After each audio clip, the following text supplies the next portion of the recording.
You there, Joe? Oh shit, I've been muted for about 2 minutes, man. Can you hear me, Trace? Yeah, loud and clear. Man, I've been muted for about 2 minutes going after it. I seen Connor J leave. I was like, weird. Anyways, how are you tonight, Trace? Good, good. Just dealing with the usual. Absolutely, absolutely. All right. So anybody who does tune back in, if you hit the beginning of it, or if Dead Pix gets it up on the YouTubes, it's a Cap MMA Tuesday night space.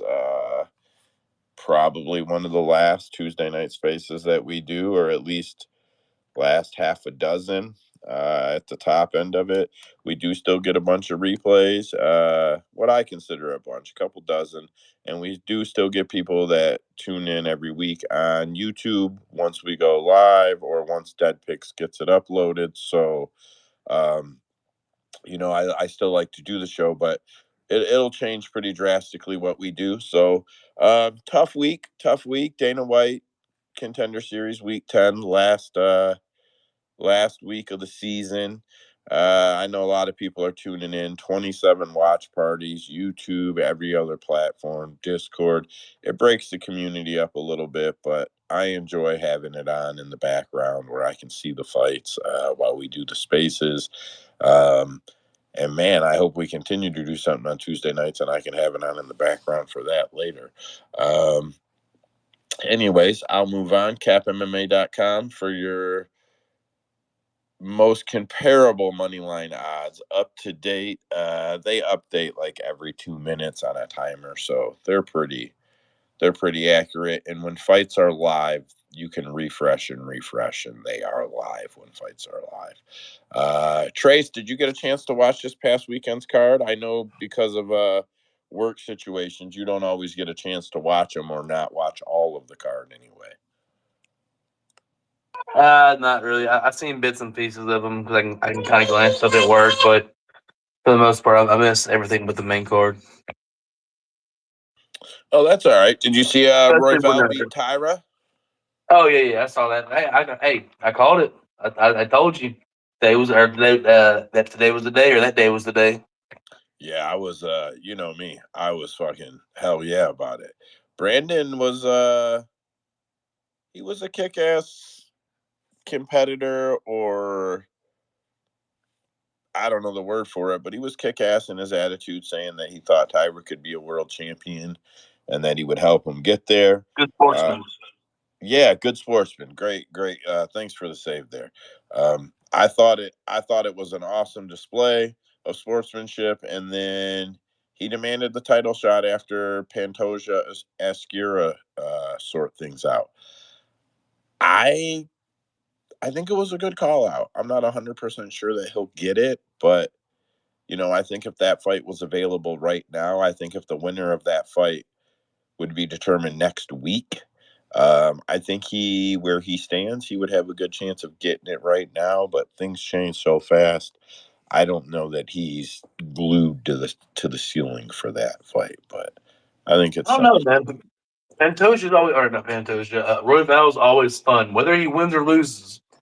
He's never in a boring fight. Like a dude's gonna fight tooth and nail. So I think it's a good call out, and I think he's very viable for another contendership because he will bring eyes, especially if the new guy wins. The new guy they're bringing over from was it Ryzen? Yeah, yeah, I could If, see that. he beats Pantoja. Pantoja, then yeah, I mean that's an exciting name that's going to bring it to him and kind of showcase more of the skills. So I think it's an excellent spot for him to be in. Yeah, I don't disagree. I don't disagree. And like I was saying, I think if that could be determined very quickly, he would get it. But things change quick. Did you see Grant Dawson finish Rafa Garcia? No, I was at work for that one. That was most of the early cards, early fights. I didn't get to see. Well, it was pretty cool. He got on afterwards and said that his team was awesome and his cheat code is his wife. She takes care of him and has a good heart. and that's his second favorite thing about her besides her. His first favorite thing is she's got a dump truck you can bounce a quarter off of or something. And, it got a response, laugh, whatever. Interview finished and on it went. They cut to her. She was all class, covered her face, blushed. She would, didn't do anything provocative with the camera on her or anything. And then when he was in, when Grant Dawson was doing his post fight presser, I don't, I, I don't do this in these spaces. I don't talk this way about a lot of people, but I'm gonna say some bitch tried to villainize him and all of MMA fans by saying something about to him like, after saying what you said about your wife, don't you feel like you open her up to all the creeps that follow, all the creeps that are fans of this sport to follow her? And Grant just kind of rolled it off and was, no big dealed it, I guess is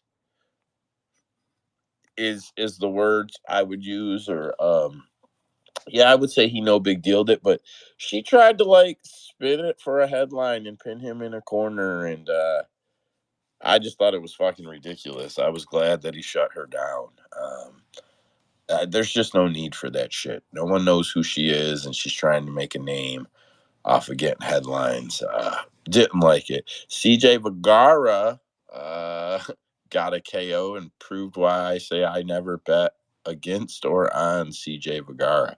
I can't tell you if that guy's going to win or lose to save my fucking life. Did either of you, Usman, nice to see you on the mic, bud. Did either of you guys have a bet on CJ? Goddamn over 2.5, hoping he would keep that never been knocked out streak going. I Um, swear, it's like I think I'm Usman's curse because as soon as I start telling his over parlays, they always fall apart on us. Like he'll be on a five week streak, and I'm like, fuck yeah, I'm gonna play that play this week, crash and burn every time. Usman, when Trace asks you for the play, lie to him. For now on, lie to him. Save yourself. Um, did you guys see Oscar Willis knock Ben Davis down 4 times in one round to secure a first round knockout? Sure did, and saw that motherfucker get up 5 times like a gangster. I don't care what Yeah. nobody says, dude. He may have came in here and acted a fool one time, but that dude's about it, man. Got to give him respect. He's a tough bastard. Yeah, I'll be honest. If he had a more, what I would consider, anyways, a more likable personality, or I would say more likable persona, um, yeah, I would have no problem with him. He may not be doing well, but he's definitely doing it, and that's a And lot more. I would say that's very fair. Like I would say he's not my cup of tea, but nothing but respect for the kid. Yeah, I mean he's doing it, and you can say, one of the big things you hear is these fighters this, these fighters that, and a lot of people bag on the media and shit. I'm not exactly sure, but it felt like Ben kind of ended up where he's at, just trying to be a media guy that knows what it's like to step in there. And fuck, he's like done it all. Big props to Ben. I think he's an all right guy. Like I said, though, don't like his persona. On from there. Jeff Molina done wonders for his career. On to the next.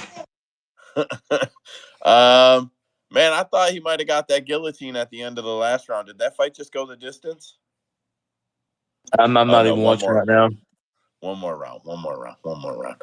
Okay. Mike Perry got DUI'd on October 12th and apparently refused to sign the solicitation. So that is also mandates a court trial and or a court date and some other shit. So I'm sure they'll do it in one court date. But yeah, I hope that Mike doesn't let that shit spin him out. He's come a long way. I would say financially, life security, uh, I would say Mike Perry is in a lot better place than we have ever seen him, and I hope that DUI does not send him spinning. Give him some troubles that he just can't seem to get himself out of. Sometimes you see guys that don't have much trouble go to court and make an ass of themselves, and after that, they just can't get past it. So I don't know. Best of luck to Mike on the trial. It doesn't look like anybody got hurt, so I just hope that Mike can work all that shit out. Okay, so wish Dead Pix was here. Hope he listens to the replay. Tony Ferguson is not retired. That's what he says. He says we're gonna take a rest of this. We're gonna take off the rest of this season, figure some things out, and we're gonna come back hard either January or February. I'm too old to retire. Tony has managed to turn the tide again. He They just did a huge roster cut, like 7, 8, 9 people, some shit like that. Tony stayed. And now, if you go to the YouTube channels, a lot of the posts and the feeds now people are rallying. Charles Oliveira said that he thinks that Tony Ferguson deserves a lot of respect and that they should give him a fighter his age so that they can go out there and put on a fight that fans will like, and that basically he should be treasured. And I really feel like Charles saying that was enough to start turning people, because where I was going is if you go check all the comments on the YouTube videos and on the shorts and all this shit, now people want Tony to get a fight. Now people want Tony to fight Cowboy. Now they want Tony to get legacy fights. Like, people are saying shit like Tony's chin is fine. He should be able to fight as long as he's competitive. What the fuck? If Tony Ferguson gets to pull off a 10-fight losing streak, it will be miraculous. Usman. I mean, I've been on this wave for the longest time. I've been ahead of the curve, and I've kept quiet every time you've talked about Dana disliking Tony, and I think I've said it a couple of times. I think it's quite the opposite, man. I think maybe they did have an issue, but they very much like each other now, and all of the credit that Tony should have gotten for coming back during COVID and putting the sport on his back is why he hasn't gotten cut. When I got to see him live lose against Beneil Dariush, the crowd did not pop for anybody else like they popped for Tony Ferguson. And that's why like a Tony versus Nick Diaz would sell like crazy, and that's why it would be on the main card. I think they still see that we can't get rid of this fucking old man. He will not retire. So he's got to die in the cage, and we're just gonna keep on giving him his damn opportunities.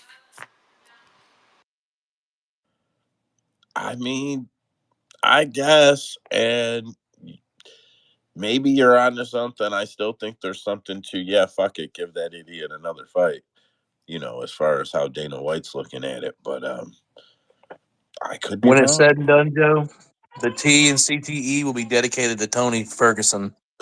You're damn right. Uh, you're damn right. So I mentioned that people want to see him fight Cowboy Cerrone. Cowboy Cerrone says he wants to come back for 2 more fights. He posted on his Instagram, I want 2 more fights. It was pretty simple in front of a picture. That would put him at 50 fights. Cowboy's been doing a lot of PEDs since he retired from MMA. And he went, I don't know if it was live, but he did a video saying, to all you people who say when you go on them, you can't get off them, I'm going to prove you wrong. I'm going to have to piss clean. I'm going to do it. Here's what I'm saying. If he still got steroids in his system when he's saying that, I promise you from experience, he don't mean that shit. He don't mean that shit at all. Soon as that shit is out of his system, Cowboy's gonna be like, "What the fuck did I sign up for? And why am I training for a fight at 84 years old?" Um, them PEDs will lie to you, boys. I know firsthand. Them fucking PEDs will lie to you. I hope Cowboy. I mean, I would love to see Cowboy pull it together, get 50 fights. That's a huge benchmarker or ear marker. But man, I really got to believe that, if he still got any type of PEDs in his system or was on them very recently on a cycle, man, maybe what he's saying doesn't won't correlate all the way to the cage. So it was posted that UFC 308 and 309 will broadcast live on TNT Sports box office. This is for the European market. Both will cost 19.99 euros, so 20 euros. Not sure if that, so I'm not sure if that's an upcharge. I'm not sure if that's a way for people to buy the pay-per-views there without buying the local sports package, because I think you have to have the local sports package in most of those regions to see the fight. So I'm not sure if it's an upcharge or an alternative, but what I will say is that's nowhere near the price of what it cost in the States. And the UFC is struggling to sell tickets when they're setting gate records every week. Oh, we're the most expensive. They say gate record, gate record. No, we're the most expensive in history. We're the most expensive in history. We're the most expensive in history. It is $1,371.64 to be a UFC fan for a year in the United States if you want to see all of the fight nights and pay for them, all of the pay-per-views and pay for them, and then want to be able to see the UFC's content over on Fight Pass. And I'm not saying like all the other promotions. I'm saying like if you want to see uh Fight Lore and a couple other shows that they do, if you want to see their shows, you have to pay for Fight Pass. It is almost $1,400 to sit home and be a UFC fan every year. I feel like this is why they're suffering. I feel like this is why pay-per-view buys are back down in the 2 and 300,000 range as it's rumored, because it's just too fucking expensive and people aren't going to pay for it. And the COVID fans, you're going to lose them because they were only paying for it because they were stuck in and they weren't going anywhere. If you can get these fights in front of them on Netflix, like we've discussed in these spaces, or something like that, where it's just part of a package, I feel like you could reel a lot of them back in. But if they don't do something, I feel like we are just going to see the fan base dwindle. And of course, the stream numbers go crazy, get crazier and crazier. Aline Pereira knocks out D. Bagley with a vicious left hook, round one at Karate Combat 50.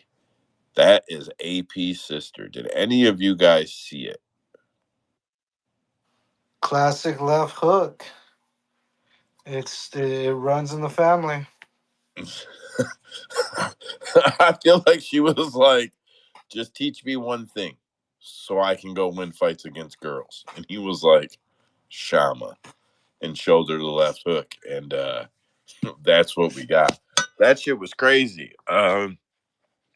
It didn't hit with like the type of power where I'm like, holy shit, it was like a man hitter. But she fucking dropped her. Did you watch it, Usman? Like, I'm sure you've seen it like me, where you just seen the replay on fucking Twitter. But did you watch it? I mean, she really fucking put her down. No, I've seen the highlights, but the girl never saw it coming. The left hook was super fucking short, like right, coming right from the tit. You know what I mean? It was super short. She never saw it coming. Yeah, it was real nice. Okay, so John Jones. Some weird shit was maybe leaked about some DMs with John Jones. DMing a girl, but I think it's fake. I think the whole thing is fake. It's a message, supposedly a DM from John Jones that says, "Hello, who are you?" And she says, "Hey John, why won't you fight Tom?" And then John says, "You're really beautiful," or some shit like that. It's some weird messages. I think it's bullshit. I'm not buying it. Is what it is. But that's not why I bring John up. So John was training last week with, was it Gable Stevenson? I think it was Gable Stevenson last week. And one of the clips went semi-viral because he did almost hit that almost flying knee on him, and some footage came out that someone grabbed of John in the locker room talking to what appears to be mostly the younger fighters, explaining to them the importance of avoiding head trauma. John said, and it's noble, and that it's good to know that that's what he's out there preaching, and he's not out there preaching kill people, whatever. Everybody thinks John's a fucking prick. But he said a couple quotes: "Throughout my whole 20s, going home with a headache all the time from concussions. Now when that happens, I get really upset. I feel like I did something wrong." Another quote: "I really try to protect my brain, man, because after you get punched in the head enough times, the ability to see things coming just goes away. I've I've been teammates with guys who you couldn't hit, and then towards the end of their careers, they couldn't stop a jab. They just couldn't stop it." We know the type of guys that he's talking about. We know the type of guys that John is speaking of. We don't got to shred them. We watched what happened to guys like Chuck Liddell as they got older. Too many hits, didn't quit fighting. Um, Tony Ferguson is there, if not on his way. Um, I just think it's pretty cool that John makes a point to talk to these guys about avoiding head trauma, especially in a training situation. Like, you shouldn't go home being rattled from a training situation. Not an MMA training situation. Maybe every now and then a hard one, but not rule of thumb. You should not. Zabets, nice to see you on the mic, bud. Go ahead. What you got? Hey, what's good, Joe? What's good, co-host and other co-host, Uzman and Trace? What's good, gang? Joe, this kind of brings me to the topic of, you're probably gonna bring it up later, but the Brandon Schwab guy, he was talking about how his former teammate can't even tie his shoe no more because of all the hits and stuff like that. So, what are your thoughts? Yeah. Okay. So, I do have that wrote up, and we can kind of just roll into that. So, I have. Here's how I wrote it. So many former UFC fighters are back in the spotlight for their testimony, asking Judge Boulware to accept the recently proposed settlement from the UFC. Then I noted, and I was going to talk about how Brendan cried, talking about Shane Carwin, explaining that he's having a hard time tying his shoes and things like that. And as part of his statement, asking the judge to accept the settlement. I'll let everybody get the mic, but I'm going to finish what I had wrote up. My issue is, I know there are. I don't want to be the bad guy, but I know there are real fighters out there that have real cases and real needs and need real help, and guys that really guys like Vanderlei Silva. The UFC does owe these guys a lot. These guys were champions. They reigned. They fought for years of their life in the promotion. However, part of my problem is I'm really curious to see. I've been watching closely the way the money will be tiered out and who will get what, because some of the loudest voices have 3-4 fights in the UFC. Some of the loudest voices, some of the people villainizing the UFC have 20 fight MMA career, but only 3 fights in the UFC. But somehow the UFC is responsible for their health 20 years later. Shane Carwin, great guy, good person from what everybody says. Shane had 14 pro fights, 6 in the UFC, if I recall. And a storied history with back problems too. So I mean, the tying the shoes may not all be linked to CTE and brain damage. He like they know like it was made a point of being brought up in most of his fights that he did have back problems. So how much of it is it from UFC damage? How much of it is just from wrestling damage and other damage that he sustained? That's really the question. Yeah, because when you look at his UFC career or his total MMA career, 14 fights, 37 minutes of fight time. That's it. He absorbed 100 and it's under 150 strikes total. He only had 2 losses. He got submitted once. He never got knocked out. He only got dropped 1 time in his whole career. Um, Lots of compassion for the guy. I'm having a hard time with the UFC being painted as fully responsible for all this. Sure, give these guys some money. Sure, give these guys what they should have got paid back then. Give them the back pay. I'm fine with all that. But some of these people painting the UFC, Brendan Schaub saying, give him $15 million and call it even. He didn't earn $15 million when he was fighting in the UFC. What the fuck do you mean give him $15 million? That's absurd. If you tripled what he made in the UFC, he probably didn't make $15 million. Whatever. My rant is over. I see some hands up.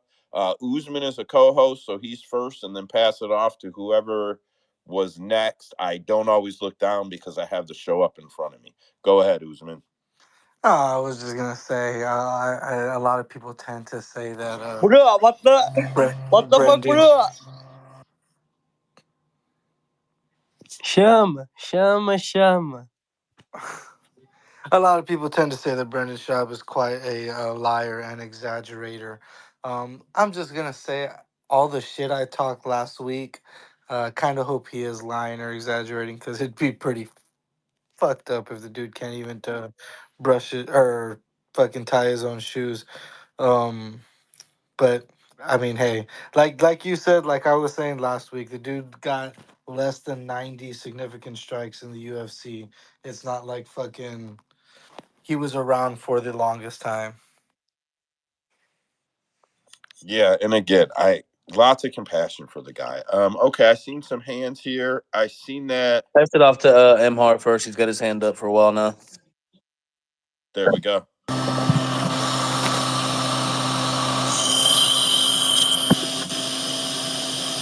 Selamünaleyküm.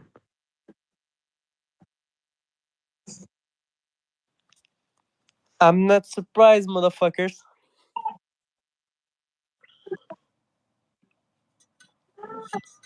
All right, Oh, I'm removing these guys. They're just in here just to fucking troll, bro. Just keep going.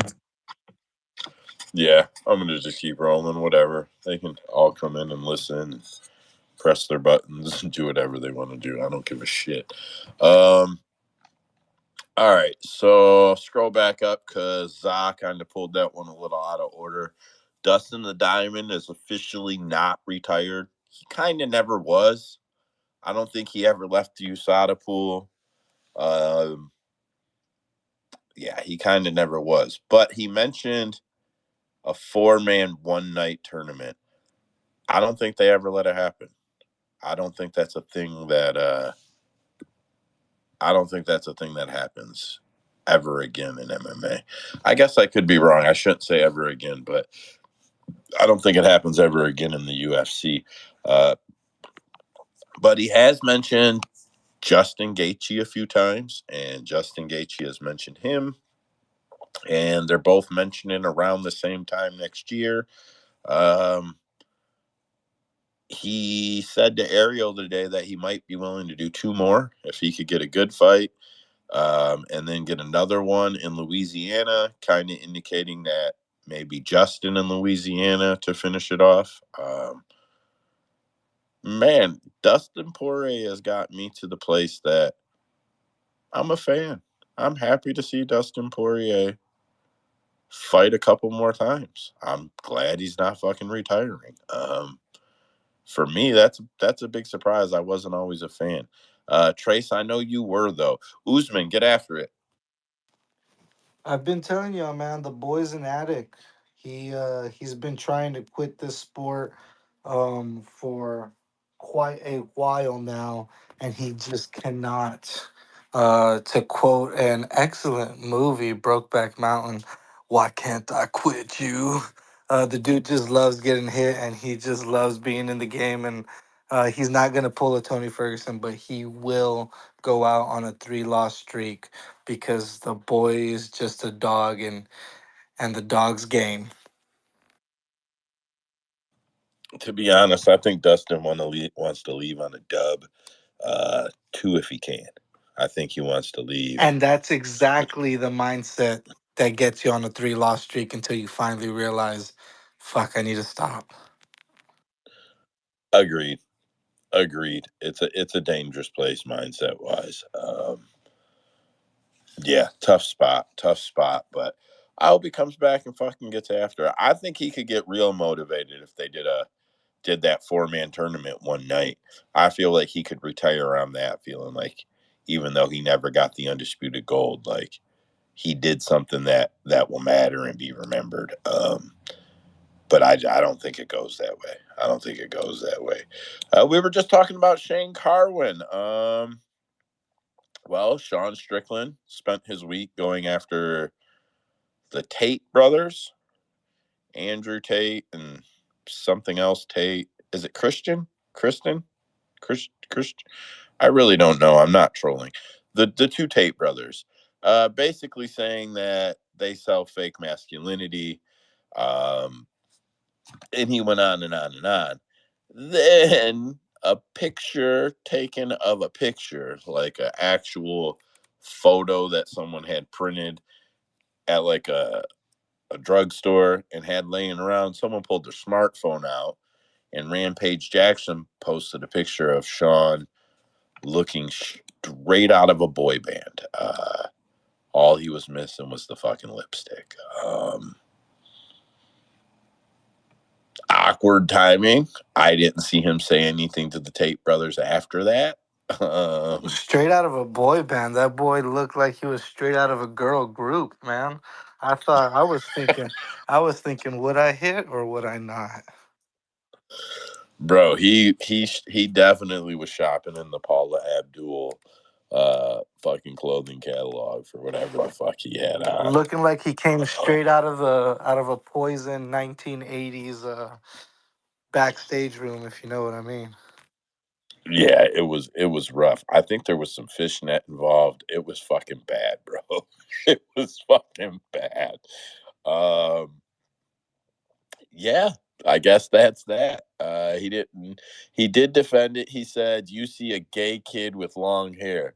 You're actually seeing is a gay looking kid with long hair who was trying to hide from a life of hate and anger. Most of you could not imagine the level of hate and anger I had in me growing up. Some of you know what it's like." Well, I don't think one justifies the other, man. I don't think you get to say I was an angry kid, so I dressed like that, so I'm still masculine. I don't think that's how the terms of masculinity that Sean Strickland has laid out works. I don't think that's how that works. I could be wrong. Chris Curtis, who Sean Strickland doesn't like anymore because I think he's not manly enough or something, also chimed in to let the Tate brothers know that the greatest trick the devil ever played was convincing Manny wasn't real.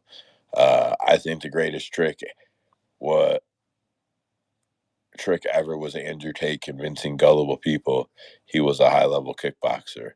If you know, you know. Maybe they do still have some things in common. I know Sean says he hates Chris Curtis, but maybe they do still have some things in common. Yeah, curious to see where what Sean does for the next 2 or 3 weeks. But as it fades away into the abyss of MMA social media history, he'll be back at it full force soon enough. For Usman, Juliana Pena says Raquel Pennington is not getting a rematch in front of Kayla Harrison getting a title shot. Says she's already been told that Amanda Nunes wants the winner of her versus Kayla. Then she told Ariel, but what she's gonna do is not fight if it's me because she's scared of me. She don't want this smoke. She knows what'll happen. But if somehow it was Kayla, she would fight Kayla.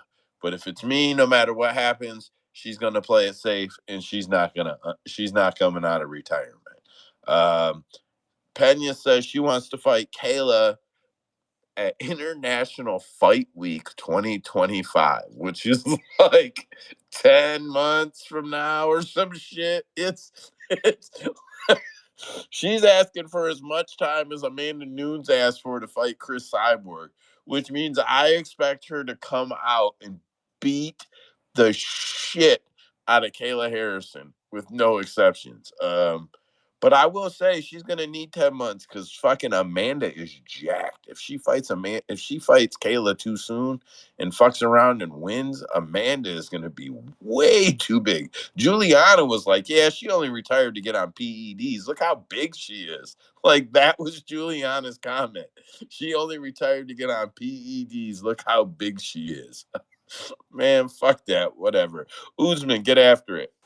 The queen is here, the queen with the mouth, and let's just be happy that she's making the 135 division at least a little bit interesting, whether it be her fighting style that brought some controversy or all that shit she does behind the mic. It's a good play.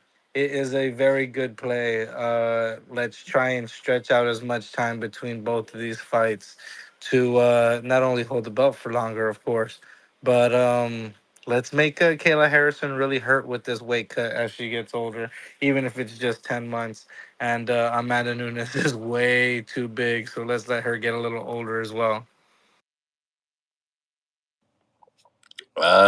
Yeah, I'm not mad at your strategy. Oh, bro, the motherfucking computer just crashed. Let me tell you something, Blue Joe. If there's one thing I've learned, screened. is What that the fuck? Usman speaks Juliana Pena. I was just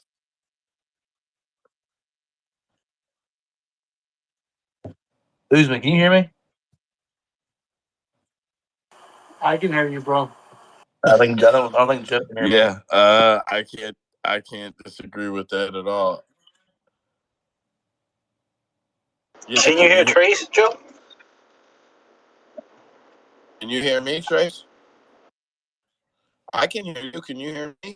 I can hear Joe fine. But I think there's a delay or a lag or something. Usman, can you hear?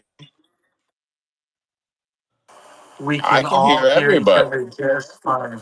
Can you hear me, Yeah, guys? it's just a lag, a little lag. Oh wow, now it's catching up. Trace, can you hear me now? Just on to the next one, brother. Just on to the next one. We'll catch up. I'm trying to figure out how far behind me you guys are. That's all I'm saying. Um. All right. Well, shit.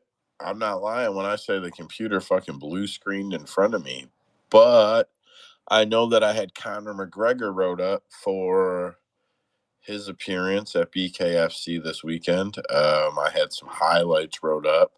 Highlights already took pictures with D Dublin. He screamed something into the mic at the press conference. He wore sunglasses to cover his coked eyes. Um, I think he tried to pull the ponytail of one of the female BKFC champions to get her attention at a bar after the card. And then Devlin, or whatever her name is, seen that shit and checked his ass. He says he's fighting Dan Hooker February something 2025. Well, I hope the Hangman hits that motherfucker with a knee and knocks him out. Bro, I gotta be honest. I feel like Conor is really never fighting again. I just don't see it. At least not in a promotion where drug testing is needed and shit like that.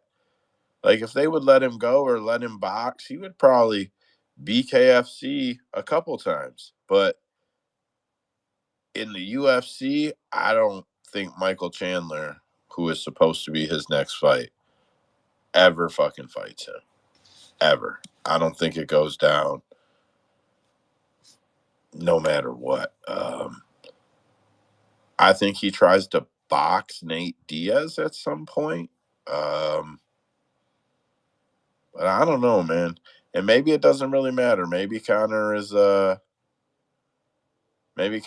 relevant anyway, but it sure does seem like he is, because he's in all the fucking headlines. Did you see any of that on social media, Trace Usman? I saw the video, the ponytail pull and all that stuff. Yeah, he's an idiot for that, man. He's kind of wilding out a little too much, I would say. Yeah, I agree. Bro, why? I'm not lying to you guys. My fucking computer did some crazy shit. It like fully fucking crashed, blue screen.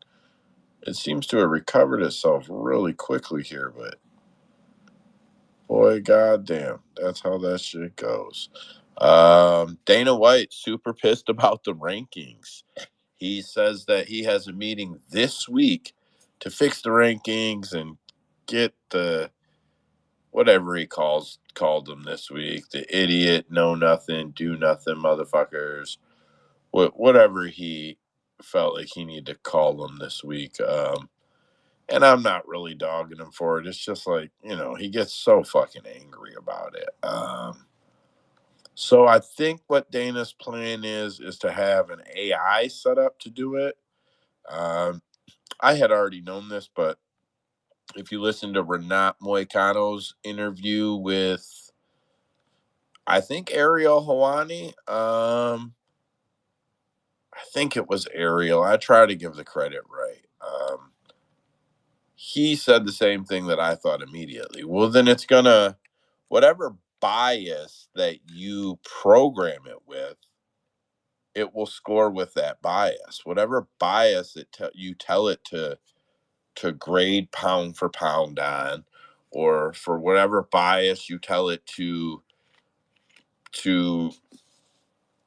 and maybe not a bias, but whatever system you tell it to use to adjust the rankings, like it's still in some way biased. It just gives Dana a way to say, "Oh no, it's fucking AI. I don't do it." I don't know, tough spot. But I will say this: the people who do the rankings, they do a terrible fucking job.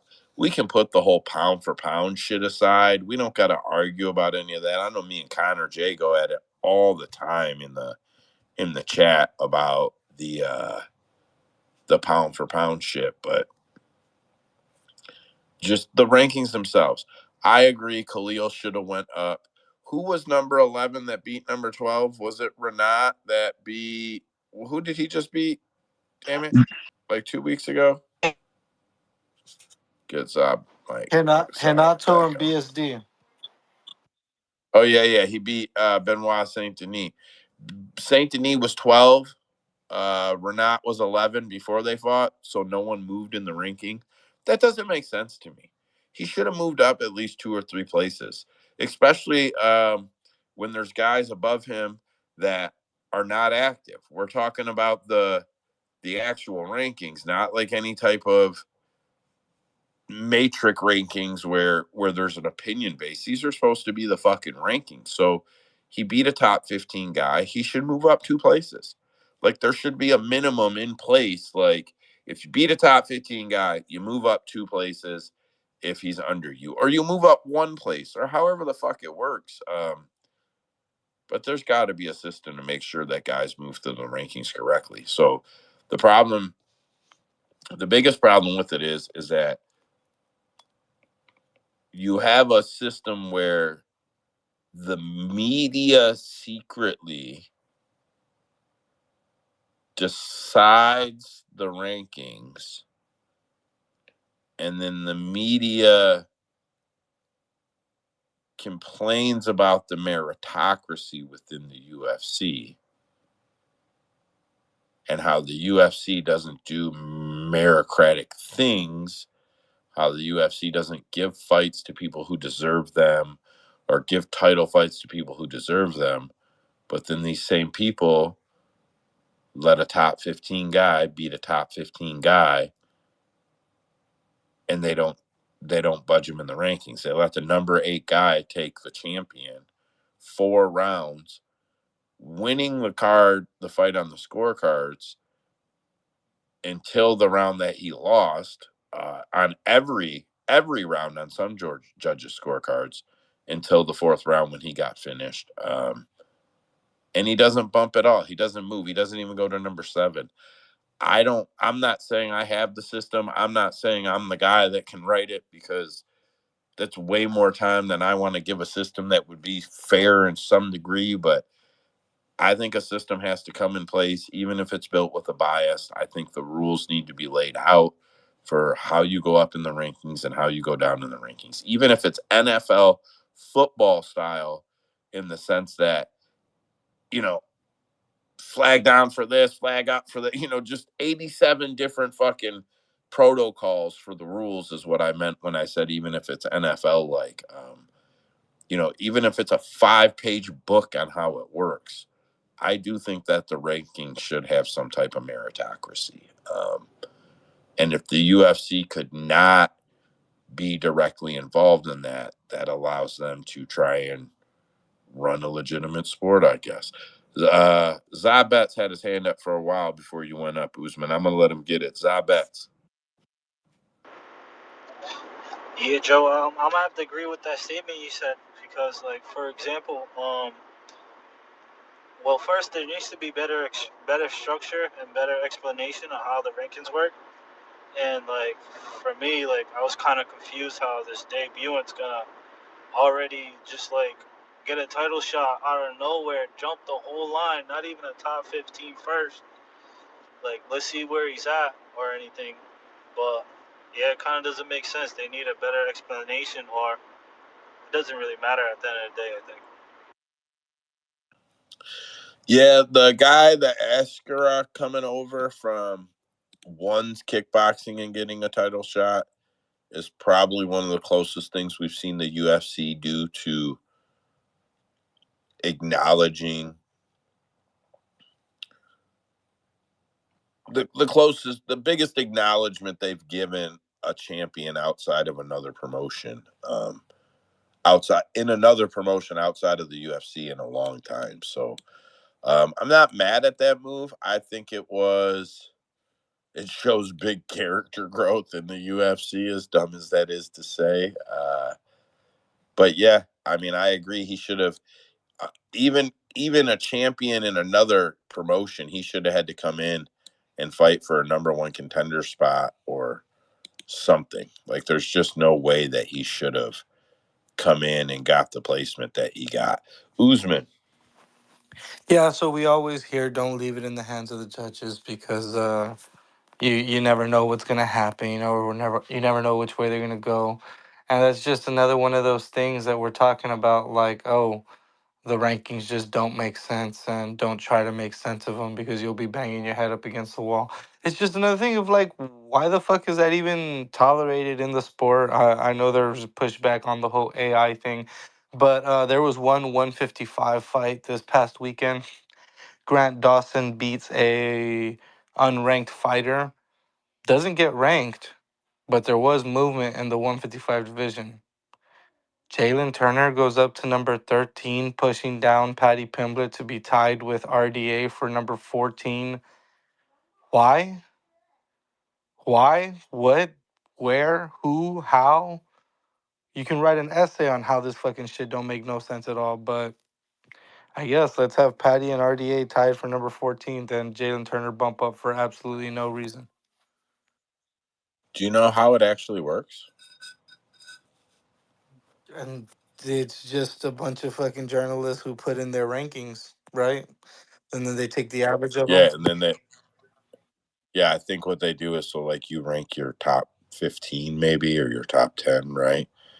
And then it's basically a reverse point system. So, they can say that, oh, we averaged the placement, but that's the same thing as doing a point system where the top guy is worth 10, and then the number 2 guy is worth 9, and the number 3 guy is worth 7, and then eventually the number 10 guy is only worth 1, right?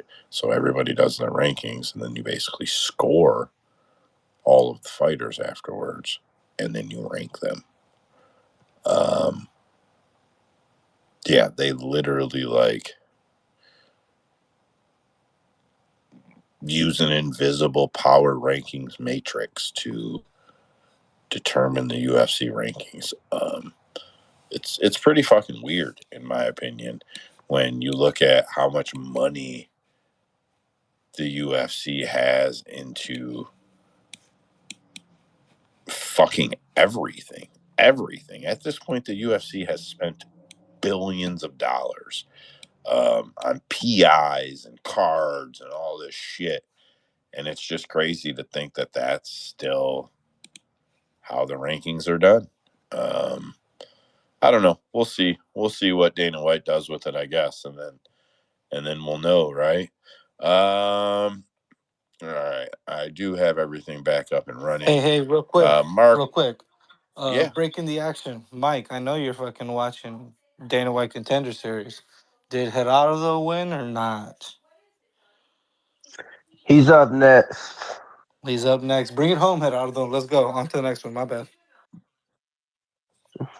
Yeah, I had that on and that crashed too. Everything over here I had on crashed. So I've got mostly everything open, but I got the space open back up. So that's good enough for me right now. So Antonio Tricoli is Mackenzie Dern's new husband, and he was arrested after what appears to be a physical run-in with her ex-husband, Wesley Santos, a pro surfer. If I recall, Santos battered her up.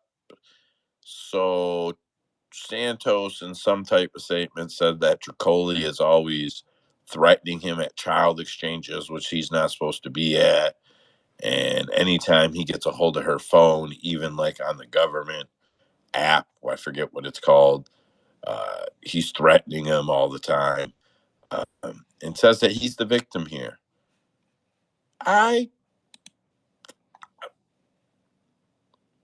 Whatever, man. Whatever. Whatever. Usman. Wait, who says they're the victim? Santos? Wesley Santos. The guy that beat up Yeah. on Dern. I think the Yeah. ex-husband. Yeah. Yeah. So the question is, what gives you more CTE? Is it the waves bashing your head to where you are beating your wife? Or is it fighters bashing your head to the point to where you are constantly on your wife's phone messaging other people to start fights? Because this is the same guy that tried to set up Bobby Green. Boyd just wants to fight outside of the cage, and both of these guys are. Oh, that is the same guy that tried to fight Bobby Green, isn't it? Yeah. He's got a couple of screws loose up top. This is Turcoli you guys are talking about, right? Yes. And he just fought recently, no? Yes. Yeah, I feel like probably Santos deserved to get beat up once, but Tricoli can't let it go. Probably like it's his identity now as being her hero. I've seen that shit in real life, and it's ugly. That's all I can say. It's ugly. It never goes anywhere good. And Mackenzie Dern, she's one. I'm gonna tell you. You fuck with Mackenzie Dern, you're getting in a fist fight. That's what it is. If you are anything, you're gonna marry her quickly, and you're gonna get in a fist fight. And if you can't handle that, you can't fuck with Mackenzie Dern. Um, if I had to bet it by 2031, Mackenzie Dern has 4 husbands for sure. 4 husbands by 2031. Yeah, for sure. One of them at least does a long time in prison for fighting one of these. That's Tricoli. It's gonna be Tricoli. Worth it. Worth it. Wait,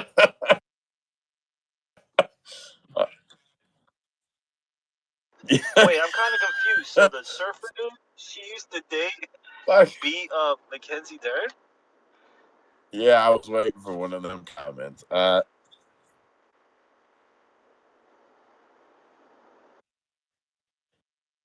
Yeah, so the surfer guy was her ex-husband, Wesley Santos. And I'm pretty sure it was him. He beat her up pretty bad. And then they got divorced, and then he sued her, child support and other shit. And that's why Mackenzie broke as fuck, literally saying, like, I have no money. I'm just fighting to pay for all this shit. And then eventually saying, like, this is the first fight where I'll have any money. Like, he put her ass through the ringer. And she got Antonio Tricoli, and apparently Tricoli decided, that he's her hero, I would assume. And the surfer says that every time they exchange the kid, because Santos and eat in front of the court, like app, and you're supposed to sign up to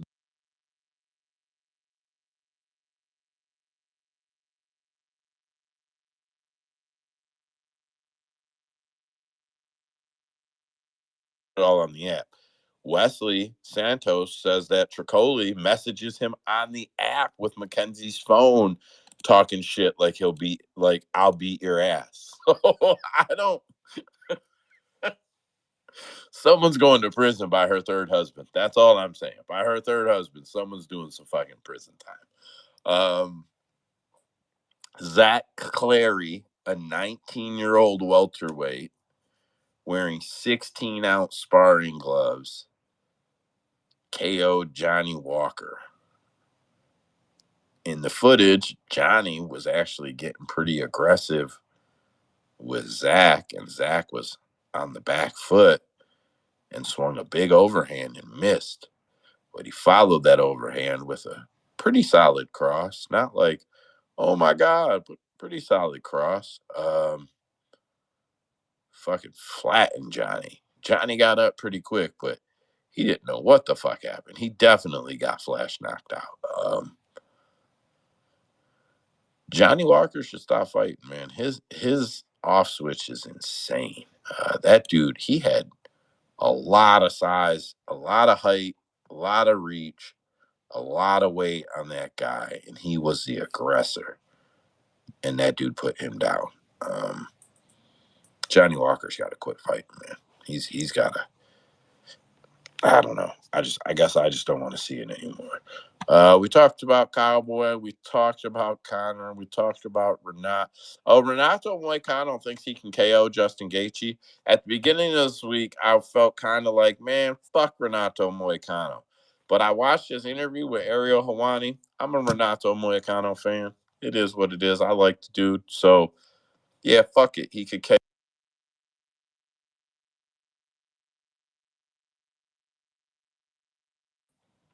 speaking of Max, him and Ilya did a face-to-face interview. Very awkward. Any of you guys see it? Well, they weren't face-to-face. They were side by side, but it was live where they were side by side. I don't know, man. Is Ilya's shtick that he's a spoiled kid? Like, is that his angle? Because it just seemed like he's a spoiled kid, and Max is irritated by the spoiled kid. And I'm not even trying to be funny. It was awkward as shit to watch. I think that's just Spanish, man. From y'all know where I'm from. I'm right down on the border, Texas and Mexico, and any Mexican American from around here will tell you that there's nothing worse than a rich Mexican. So there's probably nothing worse than a rich Spaniard.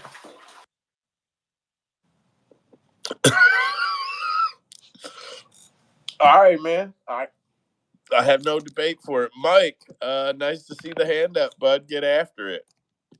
I was just gonna say, I think it's just he's super confident. That's really what it boils down to. He knows what he can do. He knows what he's going to do, and he projects that. Like we all saw the build up to Volkanovski. He was already calling himself.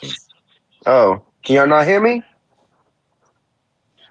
Hello, I can hear you. I can hear you. Joe. You're good. Joe. Can you not hear me? I can't hear Mike. Is Mike speaking? No, Mike's Mike can't. Yeah, Mike's he loud Mike and was. can't hear clear. you, or you can't hear Mike. I mean, Damn. Did That's I okay. just Let leave me and come just back? remove him from speaker and add him as speaker. That might be good enough. See if he hops back on the mic. Zabeth, what are you doing, bro? Folding through your cassette tapes? It sounds like you got an old ass car with some cassette tapes and you folding through them. Nah, I'm rolling up that Zaza, baby. All right, can you hear me? Mike, yeah, I can hear you good, bro. Okay, yeah, I was just saying, it's just the confidence he has. That's really all it is. He's just super fucking confident, which can rub people the wrong way sometimes. We all remember Volkanovski. He was calling himself the champ before he even won the belt, wearing it, taking photos with it, taking it. I think that's all what it is, man. He's just way too confident, and that rubs people the wrong way sometimes. Um, all right. Okay. Um, if he does what he says he's gonna do, and that and they say fight, and he walks to the center of the octagon and he points to the ground like he says he's gonna do, and him and Max stand there and swing until someone gets knocked out, and he wins, he is an instant superstar. If he loses, he becomes that dumbass that pointed to the center of the cage with Max Holloway right at the beginning and lost his belt.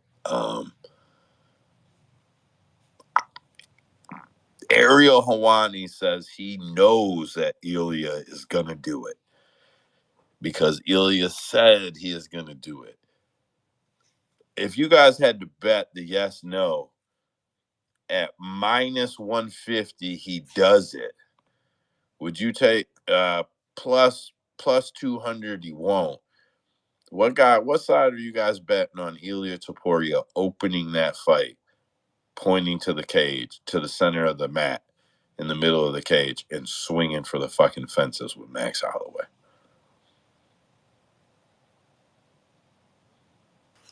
I'll take the bet, but Max is not stupid enough to just go and start off the fight like that. Ilya will do it, but it's not gonna go the way he wants. Yeah, I don't think that's a smart thing. I think I don't think that's a smart thing for Ilya to do. I know I call him Pillow Fist Holloway, but it's not a smart thing for him to do. Um, Max has got speed, especially early in the fight. Good striking, clean striking, and you could pull yourself into a 2-minute dogfight that looks real, real bad for you by the end of it all. Yeah. I don't know. I think Ilya should fight that fight much more tactfully if he wants to retain that belt. Tom Aspinall says that he'd fight AP, but he'd run out and tackle his ass rugby style within the first 10 seconds. Um, Good fucking plan. Good fucking plan. Because, like, the last few guys have said, I'll stand with him. And that shit just went horrible for them. Good fucking plan. Rugby style tackle all day. Don Davis, I can't even do it with him anymore. Everything he talks about is the UFC. He can't talk about his own cards without talking about the UFC. Now he wants to put up $2 million per fighter, $4 million each. And Cyborg and Larissa will fight Juliana and Kayla to see who has the best women in MMA fighting. Even if Don Davis got lucky and Larissa beat Kayla and Cyborg beat Juliana, or whatever order it is, those are the only two good fighters the PFL has. The UFC has all the rest of the good female fighters, or they're in Invicta, and you're not getting them out of Invicta to go to scrub ass fucking PFL. I'm I don't know, man. I think the PFL is, I think it's getting pretty bad for them, and I don't think it's going to be long. Francis says he'll pull the receipts to prove that he made more money boxing than he got offered to fight Dana White or fight John Jones by Dana White. I believe that. I believe that he could pull the receipts and that he could prove that. Yeah, I just do. I think that he probably made more than they offered him on guaranteed. They probably offered him a sum of the pay per views because that would have been a huge pay per view draw. Um, Even in the day of hard to sell pay per views, I think that would have been a huge pay per view draw. I got some more wrote up, but I'm just trying to kind of breeze through them here. We talked about Dana White. Ryan Garcia got the case dismissed against Devin Haney. I guess good for him. Someone posted a video that they say is Bibble's ex-wife talking mad shit. Like she gave the blueprint to beat him, um, watching him lose a decision. Like she was fucking celebrating. I can't 100% verify that that is what happened, but, or that that's her rather, but it would be fucking epic if it did. Boxing is going to remain boxing. Turkey Al Sheikh, who is just trying to fix boxing, says that he scored 2 more rounds for Bivol. Bivol got fucked. The next fight will be the rematch no matter what. So he didn't like the decision. So it's automatic rematch. That is, I don't know if that's fixing boxing. It may sound like he's trying to fix it initially, but long term, you're just kind of becoming a fight dictator. And yeah, I don't know. I can just see the slippery slope that shit is. That's, yeah, that's all I got for this week. That's hour 15 minutes on the dot. That's all I try to do. Pretty happy with that. Usman, how many fight announcements are there, and was there a bunch of good ones? Should we do them after we talk some fights? So I put my hand up because you said that's not fixing boxing. No, it's fixing boxing. Yes, Like, sir. Yes, sir. oh, I didn't like the results. We're gonna do it again until we get the right results or until we get the results we want. Um, Man, all I can think of when I think about Turkey Al Sheikh is that Conor McGregor calls him Turkey Shake, and that shit just cracks me up. But dude, I'm really like it was real badass seeing these fights, and at this point, I'm so over it because it's just like it just gives me the ick, man. And even then, hey, people talk shit about Canelo for like stepping up to him and saying that he doesn't want the money and he wants to do his own thing, and then they'll say that that's ducking fights. So whatever, whichever side you're on, I don't give a fuck about these heavyweights no more. Give me Tank versus Haney. Give me Tank versus Shakur. Give me all these guys down here in the lower weights. It's give money to those guys so that we can see something happen. Um, Turkey Shake, it's giving me the ick. But we got 14 fights, and some of them are pretty good. We can hold them to the end if you want, brother. That's cool. I will comment back to what you said and say that that's this is why the Ali Act broke boxing. What the Ali Act does is basically give all promoters or all promotions, all promotional titles access to all boxers. But it splits them up. You always got to try to guess who's where, who's fighting what. What Don Davis is chasing would be more ideal, where all the boxers are in specific promotion, fighting in specific pyramids for titles, and then unifying those titles.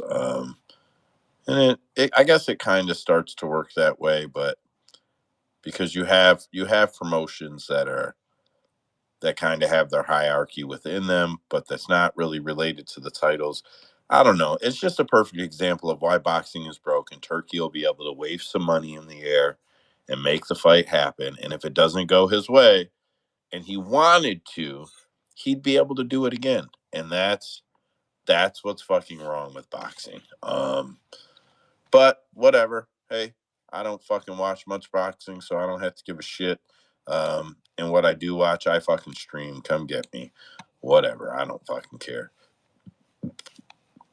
Before we dig into the UFC card real quick, you boys watching the Battle of the Giants this weekend? No, I'm gonna be at fucking work, so I'll try. When isn't it like 4 Yeah, it's p.m.? gonna be in the afternoon because it's over there in Riyadh season, Abu Dhabi, fucking Saudi Arabia, all of the Emirates. Is that the main card starts at 4 p.m.? I don't know. I don't know either. Huh. Who's this? The Battle of the Giants, PFL, Ngannou versus Fiera. Oh, nah, I'll be at work probably. Oh yeah, I'll for sure be at work. Cyborg versus Pachenko. They don't put any of the fights on any of the TV screens at the casino, Trace. Uh, PFL. I've never seen PFL on there. They'll put on the UFC fights as long as they're not pay per view. Up until the pay per view rather.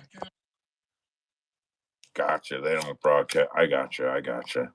That's cool though. If you ever can catch one in eyesight, I guess. Yeah, I usually have a TV in front of me. It's just whether how busy I am or not. If I'm on blackjack, I'm usually pretty fucking slammed, so I can't really look up because it's a fast paced game. But yeah, I get to sneak a peek every now and then, so it's not too terrible. Yeah, I got you. At least see the winners and shit, kind of. I can look up and be like, "Ah, fuck." Fucking trash ass bet that was. All right, so not going to talk about the undercard at all, other than maybe the stats. Marcos Reno fight. Not really going to talk about that one though. AJ McKee, Paul Hughes.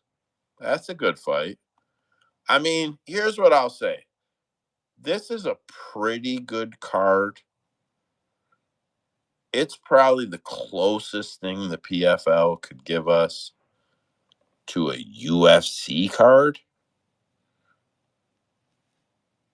And I know that Don Davis is so proud of this. No, The no, problem no, is, no, no. I'm gonna stop you right there. This is the closest thing the PFL could give us to a Bellator card because the main card is good. The prelim card, nobody knows who the fuck those guys are. Mike tried to tape him, and he couldn't find Jungle Fight 74. Nobody knows who the hell Jungle Fight 74 and freaking Eagle FC. There's guys from fucking still on a damn broken down organization. Like, let's be real. The main card is great. Prelim card, you don't know who those people are. Bro, you don't know who Mustafa Rashad Nada is?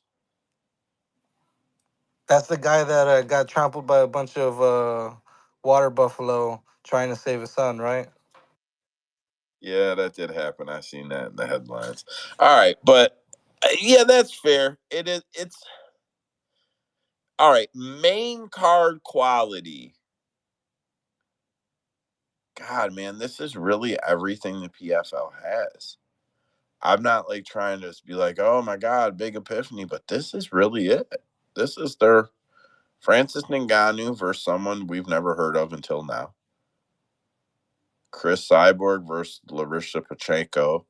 The only reason anybody cares about Larissa Pacheco is because she's 1-2 against Kayla Harrison. Johnny Eblin, Fabian Edwards, like, let's be honest, those two would never. They're not UFC fighters. Do you know who, because Wiki doesn't, do you know who Zafar Mosin or Hessen Kademagnomedov is? Yeah, all right. We're done with the PFL card. I'm going to go ahead and close it. For whatever it's worth, AJ Hughes is a favorite, minus 182, plus 141. Rafian Stotts is a minus 700 favorite. Igram Bragboff is a minus 1,000 over Nacho Campos. Where's Francis? I know he's in here. Where is he? Francis Ngannou minus 313. Renan Fier plus 240. Bro. Yeah, that's how you know it's a trash card. There's a minus 900, which means he's minus 1,000 on a lot of books. This is the average. A minus 1,000, minus 714, minus 455. A different fighter, minus 455. The card's trash. They're hoping for a bunch of finishes, and then they're hoping that Cyborg and Larissa pull a Cyborg versus Nunes, and that Francis Ngannou does something spectacular. This is all of the PFL's chips. This is their basket, and they are hoping this makes them famous. It won't sell 25,000 pay-per-views, though, but it'll probably do 100,000 streams. Zabets. Damn, Joe, you got to hate on PFL like that? Sheesh. But is Mike Better Time still here? Cause he's nice on PFL. I need to know what he got.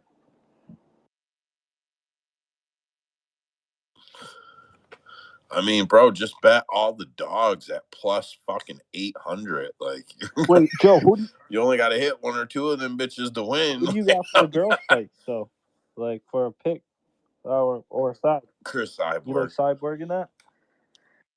I do. I think Cyborg's the better fighter. We'll see if age is caught up to her or not. But she's not in the drug testing pool anymore. At least not the good one. So, yeah. Oh, wait. Oh, no. So the PFL did sign a program with USADA, but not the full USADA program. It's a custom PFL program. And I think I've only heard 2 fighters have violated it at all. And I could be tripping. That might have been a different promotion. Yeah, Cyborg's probably on the juice and going to beat the shit out of Pacheco. Trace, are you betting the Pacheco fight or the Francis fight? money line? Like, are you betting those fights on their own? I was looking at parlaying the two. I seen that. I was looking at parlaying Ngannou, Cyborg, and AJ McKee all together. It was like plus 300 or plus 400, something like that. I thought that was a pretty solid bet. I'm not high on in Fahea. Fluky win against Fabricio Werdum, even in Fabricio Werdum's older age. But yeah, I don't think the guy's. I think he's going to get hit on the feet a couple times and go down. Uh, but yeah, that's just me. Yeah, I don't think the dude is good. Um, I think we've seen Francis get knocked out. I think Francis has got bad knees. Francis would be a hard bet for me. Very hard for me to bet on him. Very hard for me to bet against him in that fight. Mike, are you out there right now? Yeah, I'm here. What are you betting on the main card on the PFL? I'm only taking a shot on Cyborg because she's at plus money, I believe, right now. Yeah, she's plus Yes, 115, she and that is. makes no sense to me. Yeah, I agree. She should be minus 180, minus 175. That line should be flipped and further than it is. Um, I don't know. I can't get excited about any of that shit. Usman said, "Let's be honest, it's close to a Bellator card." You're right. It's a bunch of nobodies and a couple of former UFC stars. Anyways, UFC, bunch of nobodies that'll get just as many views as that whole PFL card. I didn't mean to call them nobodies. I was just joking a little bit. Hernandez versus Pereira, UFC Fight Night 245. UFC on ESPN Plus 103. UFC Vegas 99. UFC Vegas 99. That's UFC Apex 99. UFC Apex 100 coming soon to a TV near you, motherfuckers. And I think the Apex 100 is going to be their last card there for a while. Man, I can't remember why I think that. Maybe they're starting the construction or something. But they're definitely making some changes. Not a super deep card. It's what is it, 11 fights? Thought it was 10. It is 11 fights. I do not have UFC stats open. Just get the right fight order. I guess I could just do that really quick. Okay, I'm doing that really quick. Anybody know what the opening fight is? Austin Lane versus Robelis to Spain.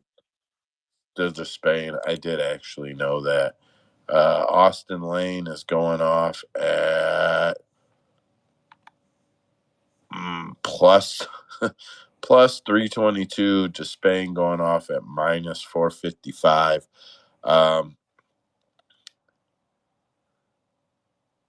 What time does this card start? Dana White's probably trying to put on some knockouts early in the card to rival the PFL just to be a dick. Starts at 3 Any of you Central. guys? What'd you say? It starts at 3 p.m. Central, my time. Yeah. 3 4:15 p.m. Eastern. Central. This sucks. Yeah, it's the middle of the day Man, card, so this card will be done by 10 o'clock our time. yeah, that ain't too bad. I like those cards, if I'm being honest. They're kind of my favorite, timing wise. Anybody betting Austin Lane? No, I understand taking a shot on him because honestly, if he makes it out of the first round, there's probably a chance he can win this fight. But I imagine Robelis probably the midway point in the first round, if not sooner. Austin Lane's pretty hittable, and this is really just a whose cardio lasts longer if it goes past the first round because neither one of them are very well in the cardio area. So yeah, give me the Spain round one, but I'm not laying the chalk. I think if you're gonna throw Fair enough. it down on Austin Lane, you might as well throw it on a prop, which is him knockout round one.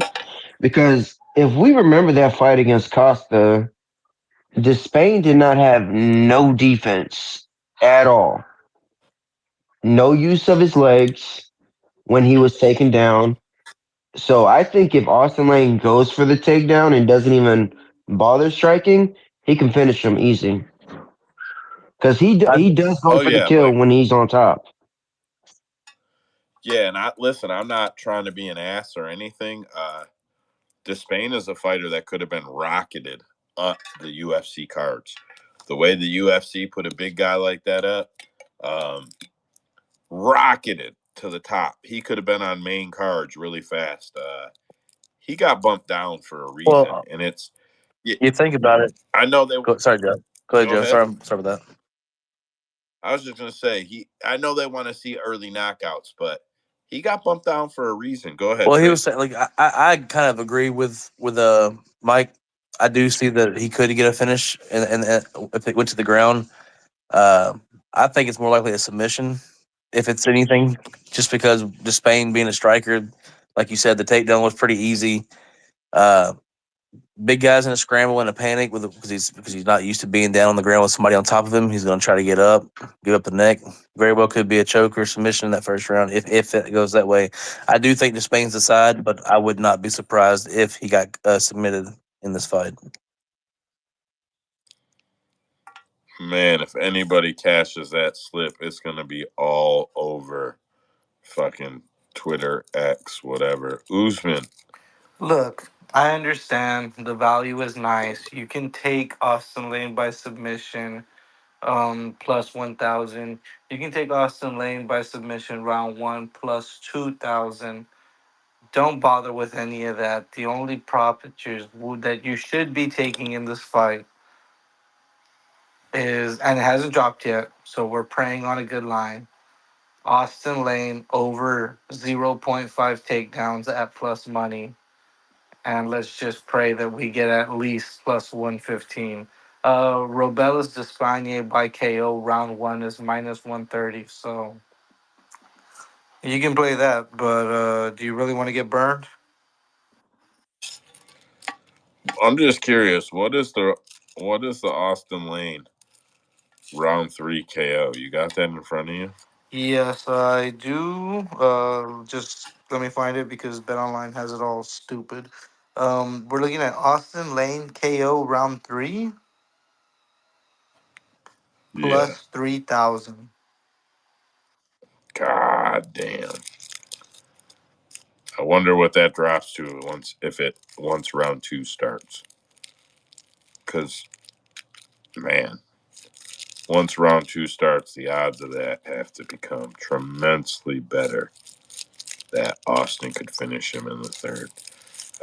That's probably all I got on this one. Zabets, go ahead. Yeah, I agree with Mike Better Times. If Austin Lane, if he uses his brain, like his only chance is by taking down this dude. Like yeah, Robellis. Like Revelis. obviously Robellis, he's a kickboxer or I mean a taekwondo specialist. So he's basically going for his hands. That's all he really has. And his last fight we all saw after he couldn't really use his hands, he was kind of this this mobile, couldn't really do much. So like, if Austin Lane had a dog shot, he has a chance if he uses the takedown. But is he gonna get the chance to get within that strike? Is the real question. But at the same time, that was also the only stipulation that he had to do for his last like three fights was if he could get the takedown, he could get the win. Tafa, Johnson, Denise, yeah, those are all fights that, yeah, you take those guys down, you probably should be able to win the fight, but he hasn't shown the capability to do that in the UFC, and he's been knocked out 5 times. That's something that we should definitely take note to. So KO round one to Spain. I don't know what that prop's going to be, but that's definitely probably the way to go if you're going to play this fight. Maybe sprinkle round two just to. I would go maybe if you're going to play a unit on round one and maybe a quarter unit on round two just to kind of cover your ass in case it goes past round two. But I think it probably happens round one.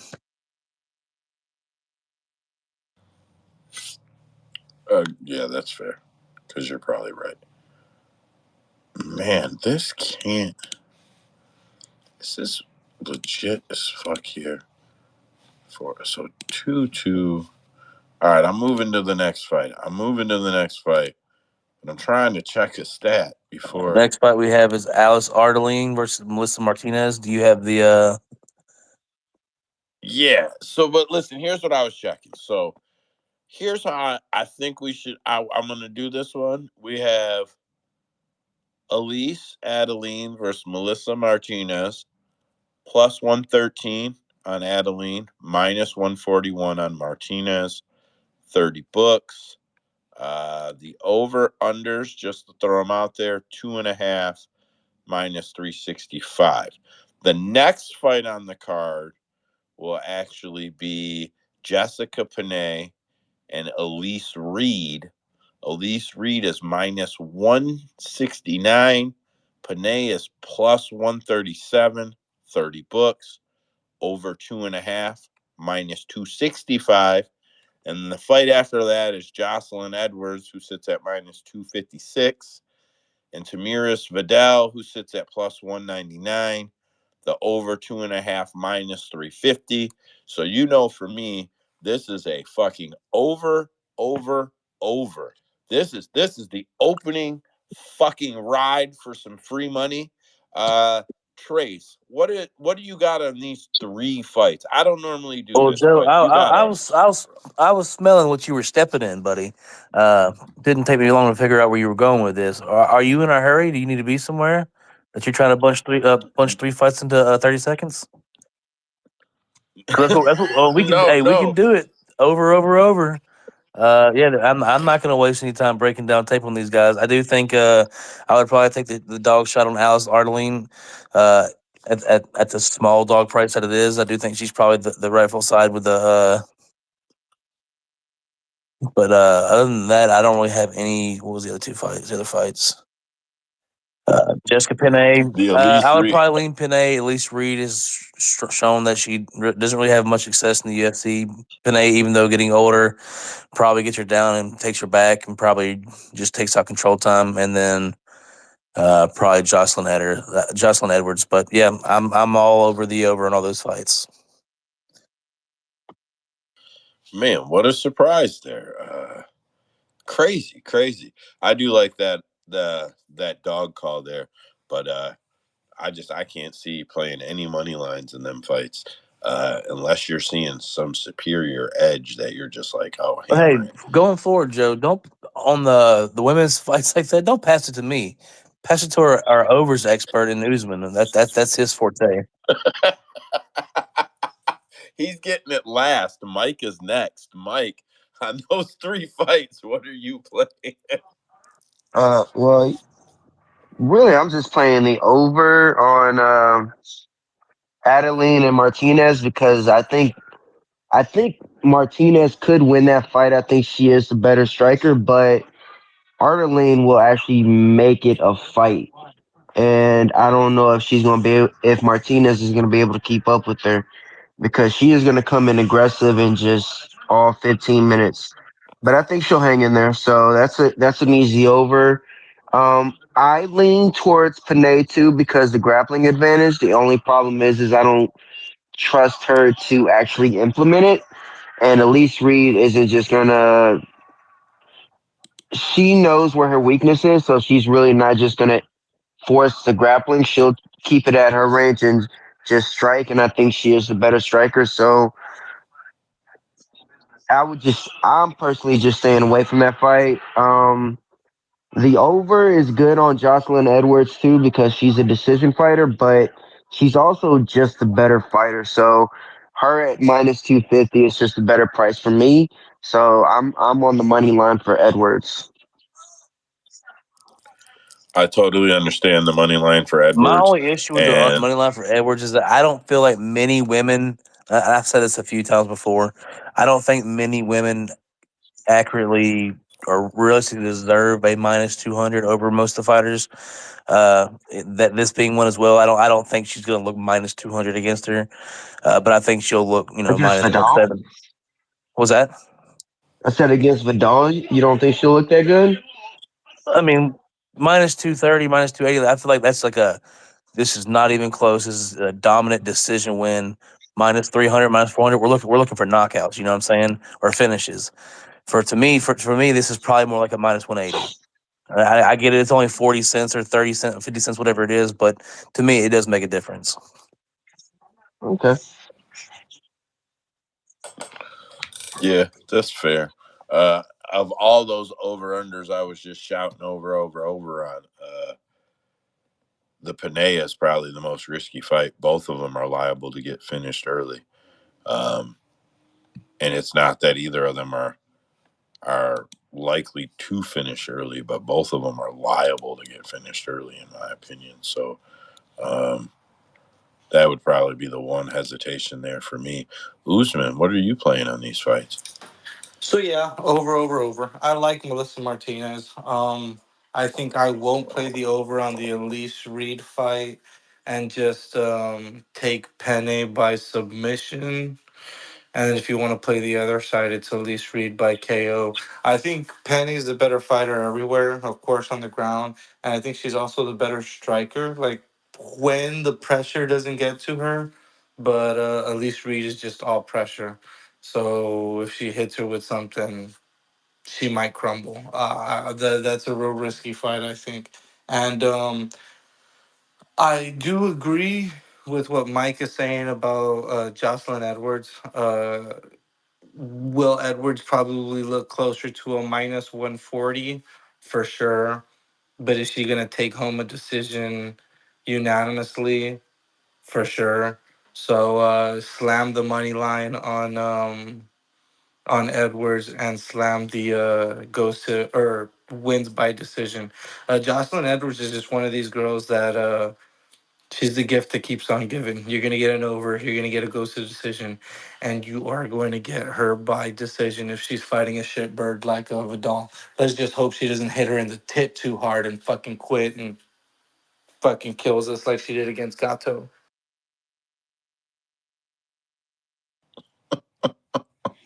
Okay, one of these chicks are the one who lost to. Oh man, the blonde. God damn it.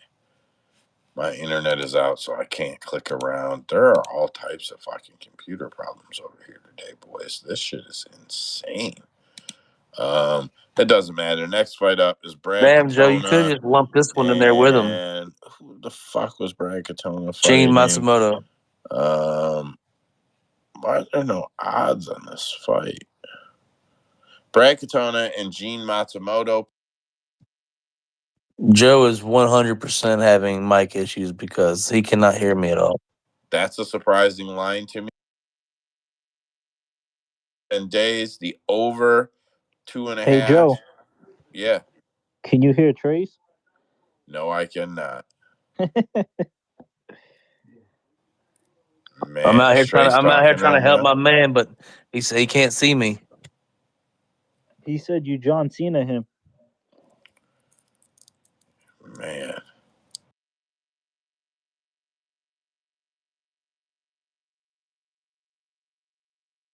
You could continue, Joe. He's not talking now though.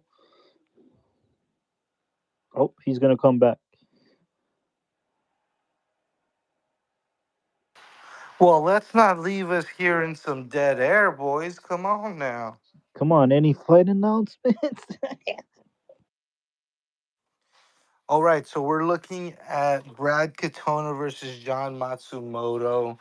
Let me pull up the odds right here. I don't got the whole shebang, but John Matsumoto minus 235 against Brad Katona plus 200. Over under is set at 2.5 with the over at minus 325. Pretty good line considering that Katona is a decision machine and he's going to go over. I said it on Sunday show. If Matsumoto can kill Argueta and Katona back to back, the kid is really special. But most likely it's going to decision. Personally, the more I think about it, man, the more I kind of have to take a dog shot on Brad Katona with these plus 200 lines. in a fight that's going to go to decision. The only thing that sucks is that Katona has shown good striking. He's shown the ability to get some takedowns, especially in his last fight against Butler of all people. Um, but it's like fuck, he gets hit too, man. He'll put his chin out there, and I think this is an easy split fight if it does go to decision. So Brad Katona by split. Scrolling down, um, you got Katona to win by split plus 600, Matsumoto to win by split plus 550. Trace. Let me try out my version of being an Usman. Let's just take these last three fights, or last four fights rather, the three women's fights and the Katona fight. Group those overs, hit the 1.5s, hit them for a unit or two on that one, and then hit them again for the 2.5s on the overs, and just call it a day, man. That should be free money, I feel like. Wouldn't you agree, Usman? And now we've lost Usman. All right, we're doing good tonight, guys. I would say take the last No, five I fights. had to remove him and re-add his mic. I lost everybody's audio and brought it back. Just removing your mic and re-adding it, I could hear you and whoever that was earlier. So I assume I'll be able to hear Usman now if he speaks. Check. Come, my lady. Come, my lady. You're my butterfly, sugar, baby. What the fuck is wrong with you? That song's 15 years older than you. Still a banger, though. I'm a cultured man, bro. I'm cultured. Usman, did you hear my the parlay? Taking all the overs or something like that, Yeah, right? the three women's fights, and then go ahead and lump it in this fight right here, the Katona fight. Do the 1.5 for a unit or two. Go a little heavier on that because that's more of a lock, and then like a half unit or a unit on the 2.5s as well. I feel like that'd be an easy win for the night right there. Yeah, I like it. I like it. I mean, honestly, I say sub out the Elise Reed fight and throw in this fight, and you'll make it super lock, super lock. So don't mind me. I already gave my spiel. I hope everybody heard. But I'm gonna order some tacos. I'll be back. Like a real Mexican, All my right. man. Mike, what do you got on this fight, brother? Or I guess I didn't really give a take. I do think Gene Matsumoto probably wins here, but Katone is a dog as a dog gets, man. This dude's going to push a pace. He's going to fight the entire fight. I think it goes to a decision, probably Matsumoto by decision, hit the over. Yeah, I do like the parlay idea. Mike. Yeah, I'm gonna stick with the over two. Look, I'm on Matsumoto. I think he's the side, but man, Katona's just so good, and he's just as good as Matsumoto with all the striking, but he's more boxing based, and he likes to use his wrestling. How would I say this? Just whenever it suits him, or if the striking is too close. Which Katona, he does kind of make the striking a little bit closer than it needs to be, instead of just really implementing his own striking style on his opponent. So for that, I would say it's either Matsumoto money line or the over. Anybody else got a take on this fight? Nope, because the over is the right play, and that's the only play worth making. Up next, at Azus Amabayev, if I say that Asu right. Amabayev. That's what I said, homie. Identical. Virtually identical. Versus Matuas Metaus My Nicolau. man. Plus 149 on Nicolau, minus 185 on Elmabayev. The over 2.5, minus 285. Listen, just start building ladders of parlays on the overs. Because this one's going over too. You could take a 5-leg on this motherfucker. It's going Which fight over. are we on? My bad. Trace, I'm sorry. we're on Elmabayev versus Oh Nicolau. yeah. Over. Trace, and then throw it over to Mike. So I do like the over in this fight, but you said Nicolau's the dog in this fight? Let let me Yes, make he sure that's is. what I say. Because yes, I'm sir. surprised. Plus 149. I do know Asu's looked good in the UFC, but man, I do think Nikolai could probably keep this fight standing and keep it to the outside with his footwork and piece up Asu. Asu is takedown dependent in this fight, and then Nikolai's no slouch on the ground himself. Yeah, man, I like a dog shot in this fight. I would probably take Nikolai decision. I'm not mad at it. The But the big thing, decision indicates yeah, the so the over. big thing is that like he's chinny, but I don't think Asu can knock him out. I don't think Asu's got the striking to knock him out. So that kind of negates the whole problem with his game. That's mostly the problem with his game is him being chinny. So yeah, give me Nikolai in this fight. Not mad at it at all. Mike, what do you got? Yeah, I don't know if I agree with the chinny part because Royval timed that knee beautifully. He wasn't. He there was no one was going to survive that, and Perez just extended his combos, which exploited his defense because he was rolling it, and when he thought the combo was over, he dropped his shoulder and got hit with the right hook. I I think aside from that, man, Nikolai was like really fast, really good movement, and against anybody else, I would take him as a dog. But Almabayev does takedowns right, and I do not think he's going to get away from it. So yeah, I'm on Almabayev, but the over is the really good play because I don't think he's going to be able to finish him. And yeah, I don't think Almabayev is going to want to fuck around on the feet too long because as soon as he realizes how fast Nicolau is, he's not going to strike with him anymore. He's just going to go for the takedowns, and he's really good at taking people down. Not just because he doesn't have just one way of doing it. Every time he shoots a takedown in a fight, he does it differently, and it's going to throw Nicolau off. So I think Almabayev by decision and the over.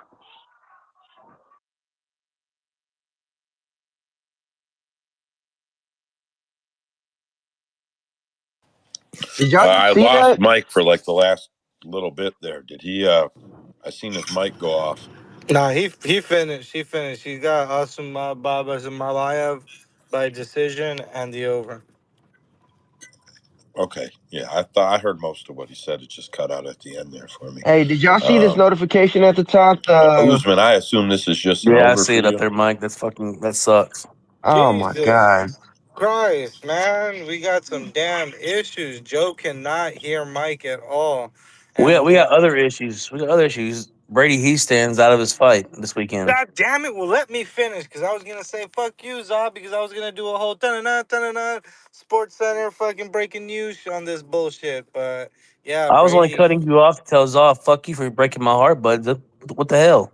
Brady, he sent us out. Anyways, I think Asu Amabayev is a fade. I think Asmat Maxim is a fade. I don't think now is the time. I think he's just going to wrestle him down. I got Asu by decision, but I'll also be putting a little bit on Asu round 3 KO because once you think them takedowns are coming, that's when you don't see that big fist is gonna come late in round 3. So I'll take that. He's 4'11". There ain't nothing big about him, bud.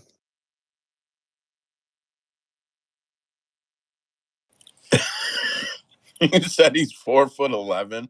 Not really. I had to exaggerate a little bit, but you get my point. Yeah, I knew. That's fucking funny. Um, all right, up next, Darren Elkins, Daniel Panetta. It's a pick 'em, boys. Minus 122 on Panetta, minus 102 on Darren. It flips around a little bit. Those are the averages. Old man Elkins, money line. He is the play in this one. Has Panetta won a fight? Is he on a Tony Ferguson streak? Like, I know his shit is bad right now. Has he won? I think he's won one of his last two or three. Holy shit. 2 losses, 1 win, 2 losses, 1 win, 2 losses, 1 win, 2 losses. There's a pattern. Says he's due for a win, but fuck that. Darren Elkins all day. Trace, what are you taking on this? Brother, this is Feels like a Darren Elkins fight, buddy. Um, so Daniel Pineda is quietly 39 himself. So no spring chicken at all himself. So yeah, I think this is a Darren Elkins survives round one and then proceeds to put an ass whipping on him until he submits him rear naked choke round two or three, and that will be my play on FanDuel this week. I'll be taking sub round two or three for oh fuck me, Darren Elkins because the guy does not quit. He's tough as they come. And Pineda's got one round of cardio typically before, or a round and a half rather, before he falls off a cliff. And while yeah, he could put the damage on him to get him out of there. I mean, the guy's been durable throughout his entire career, and most of Pineda's wins are via submission. Elkins only been submitted one time in 39 fights. So yeah, I like our chances here. Give me Darren Elkins. I was hoping we'd get a better line, but I guess that's everybody's pretty wise to it, I guess. But yeah, Elkins over submission, and I'll probably play the decision just to cover my ass. Well, that's why the way you play this fight is you get some Daniel Pineda round one plus 275. And as soon as there's 30 seconds left in round one, you go and start slamming the Darren Elkins live money line. And hopefully we get some plus money on him. I 100% agree. I love it. Nah, Darren's probably winning this fight by halfway through the first, man. Mike, what are you playing? Okay, so I remember I've said a few times that I like to hear the sounds of people punching, and like I like to hear like how really hard they punch. And y'all can hear me, right? Loud and Okay, Yes. clear. so Is somebody talking? like No, I'm fucking with you, Mike. Go ahead, brother. You're good. You're good. okay. Look, Pineda is one of those hard punchers, and he's also not a guy that puts on a pace. He has a steady pace about him that he fights at. It's not one that's going to wear him out.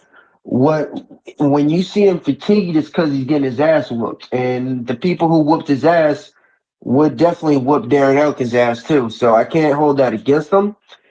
And his grappling strength is another thing.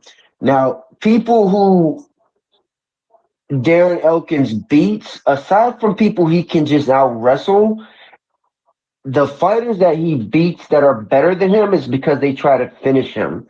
And Pineda is not going to be that guy that just exhausts himself just trying to put it into the finish.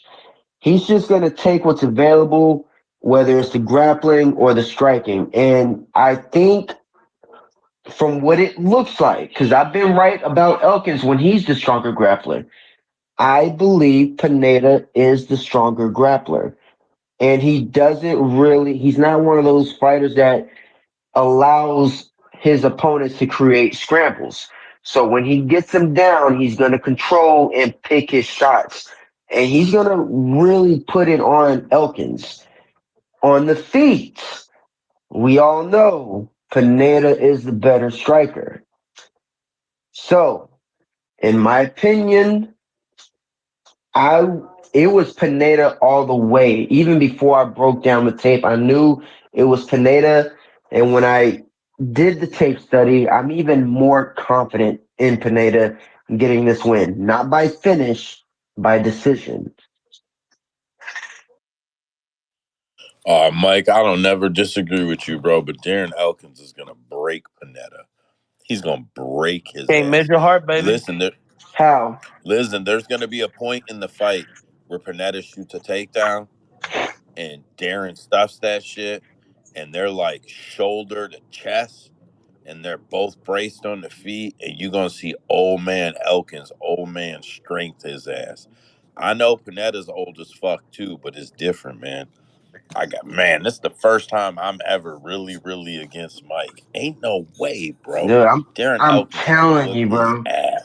y'all remember the fight against Nathaniel Wood when Wood was beating on him? He still got the takedown, and Wood is no slouch on the feet either, on the ground either. He controlled him. That's what he does, man. I'm telling you, he's the stronger grappler. He does not allow for his opponents to create scrambles. He controls his but opponents and picks his shots. but that's not his Watch that game though. happen. He's Yeah, faced better wrestlers in the past though. Faced better, more decorated wrestlers in his past. He outdogs them. It's not yeah, he loses. He loses almost every first round. Like he loses. He starts but off do you losing, but honestly it's think whenever. Pineda is going to exhaust himself trying to fucking finish Elkins? Fuck yeah! Pereira's like hell yeah. I got him hurt just like everybody else, but I'm different. I'm gonna finish this fool just like everybody else. And then when he's tired of beating on him, When he's has he still gonna done be that there, though? and he's gonna say, "I got you right now, motherfucker. I was hurt, but I'm still here." Okay, Maybe, but in all the maybe Man, fights it's he Daniel Mike. won, Pineda. in Maybe all it's the fights Mike that Pineda talking won, soft and when slow. has it done that? Yeah, but all the fights that Pineda has fought, 13 of them, he's been to decision 5 times. You know how many of those decisions he won? That's a different. That has nothing to do with this style, man. It's a sick None. matchup, bro. Come on. He Board bet. that went to a decision because he was getting his ass whooped and he was tough enough to hang in there. Come on, do you really think Elkins is going to outstrike Pineda? Bro, he's a pipe fitter. He'll Yes. do it. Oh my god. Okay. All right. Look, bro, he's Yes. gonna go in there, whip his ass, strangle him, show up to work the next day, and still fit that fucking pipe for that weld, Bubba. Perfect bead. He's got this shit in lock. Bro, he'll be back to work Tuesday morning. And that's cause he's a real man. He don't even fly back home, bro. He bikes. And I mean on a bicycle all the way, 3 states, bro. It's crazy. He don't even spit Usman. his dip out. He swallows the whole thing. Nah, man, two versus two, because fucking maybe it's Mike swaying me, but I can picture it in my head. We've seen fucking Pineda just use his just slow jujitsu to just roll over and keep top position. And I can. The only thing I disagree with Mike there is that Elkins isn't going to be able to scramble himself out of it. I think he's going to be able to scramble himself into some worse positions, and we've seen it before too. He's going to roll over, get onto his fours, then roll back over onto his back, and his face is going to be a bloody mess if Pineda can just hold top position and land some nasty shots. 2v2, me and Mike versus you and Joe. Let's go. I like this card. Oh, shocker. Not a Hispanic guy agreeing with another Hispanic guy about another Hispanic guy. Way to beat the fucking trend there, bud. From Houston, boy. H-Town stand up. Listen, listen here, man. All that stuff you can picture Daniel Panetta doing, all that stuff you just said, you know what you can't picture him doing? Getting his hand raised, because it never fucking happens. He sucks. You can tell me without looking at your computer the last guy he beat. And then Tucker tell me the one Lutz. before that. Look, bro, go figure. Herbert I'm Burns. This I'm fucking fight right driving to here. go get some tacos, bro. I ain't thinking about nothing other than carne. Pause. Pause. Go Hold on. figure. Go figure. This is the fight that we get stuck in fighting on, bro. And Mike, I don't care that you knew his last fight. You probably know how fucking tall fighters are and what their reach are and shit. Bro, I'm not impressed, bro. I'm not impressed. I've been impressed by shit Mike has done, but you set the bar too high to be able to throw out there his last fight. Like, I'm impressed. I knew Usman couldn't say that shit though. You know what Usman said? I'm on my way to get tacos. No, Listen, bro. no. Don't give him no props. The only reason he knows them stats because we had his ass panicking, looking up his tapology, trying to figure out the good wins and the bad losses. Well, no, because I know who he won, and who he lost against. I know he I'm hasn't just fucking with performed you, Mike. well in the UFC, which honestly, I'll admit he has not performed what I thought he would. Because outside the UFC, he fought some really good fighters and performed well. That did not happen when he came to the UFC. But this is Darren Elkins, guys. He is not a high level fighter. This is a layup for Pineda. He's not going to finish No, him. bro, this is a layup Um, for it is Darren. not. I don't think this is a layup They for don't nobody. even like I think this is a Pineda. loser leaves town fight, not a layup for nobody. This is a fight for your fucking job. And if I'm taking a dog, I'm taking a dog shot on Elkins. Fuck it. Bro, Elkins is not fighting for his job. He's straight. He's a good fighter. He is not Daniel Pineda. No, All no, right, no, all right, all no. right, all He right. is the fucking target case for CTE in 20 years. Like, he's going to be the guy that they bring up because that motherfucker is the damage because he's absorbed the most damage. But he still You seems to know, talk okay. He doesn't look like mentally he's out there. you know That's what's just that's just crazy? that Indianapolis. That's normal for them over there. I don't have it added up in front of me, but in 2, 4, 6, 8, 10, 12, 14, 16, 18, 22, 4, 6, 8. In 28 UFC fights, I'll bet you he has absorbed less than 500 strikes. Who? I would Darren take doesn't. that fucking bet. Darren don't get hit, boys. He don't get hit. All right, 1, 4, 69, 72, He's 75, Bro, you're backpedaling. already at 85, like He's 300. You're he's already at like 300. backpedaling. 110, 119. I'm 9 fights in, boys. 119, 126, 127 plus 30, 157, Oh my 197, goodness! Is this the damn MMA hour or the math 203, hour? 223, 253, 276, All right, I can't mute you, but I'm 296. muting you now. Bro, I'm telling you, it's close. It's close. He doesn't get It's hit as. close. Listen, in his 28 fights, he's been hit less than 50 times in at least 20 of them. At least 20 of them. He's been hit less than 20 times in a gang of them. Darren doesn't get hit that much, boys. Well, he's a fucking bleeder. He's got paper thin skin. Fuck yeah, he does. He gets cut though. You know, he probably does that old school WWE shit, puts the fucking mud on his face before he goes out there. It worked too. He's famous. We all love Darren now. Up next, Brady Highstand, Jake Nope. Hadley. He stand. Read the Yeah. top, fucker.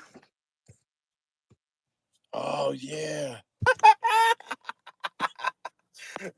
Well, I guess we could skip that shit. No, while you were counting all of Darren Elkins' strikes, Mike already did all the tape work on Cam Smotherman. So, Mike, what you betting? Jake Hadley is now a lock, ladies and gentlemen. Jake Hadley is a lock. Smotherman, is that the guy from He where is that? he got Fuck, knocked out Alaska? in no, Alaska? he's here. He's here. I think he wait. I know That he ain't the fights one. in Fury FC. That ain't the one that I'm not sure where he's from. little dude strangled. No, Trace, you're thinking of Terrence Ah, yeah. I Terrence know. something. Yeah, that dude was in the UFC. No, Cameron Smotherman isn't. He's this little prospect from fucking Fury FC, which I don't understand how people are behind him. Because when I broke him down, I'm like, this dude was getting knocked out easy. And what happened? Gregorio fucking knocked him out, dude.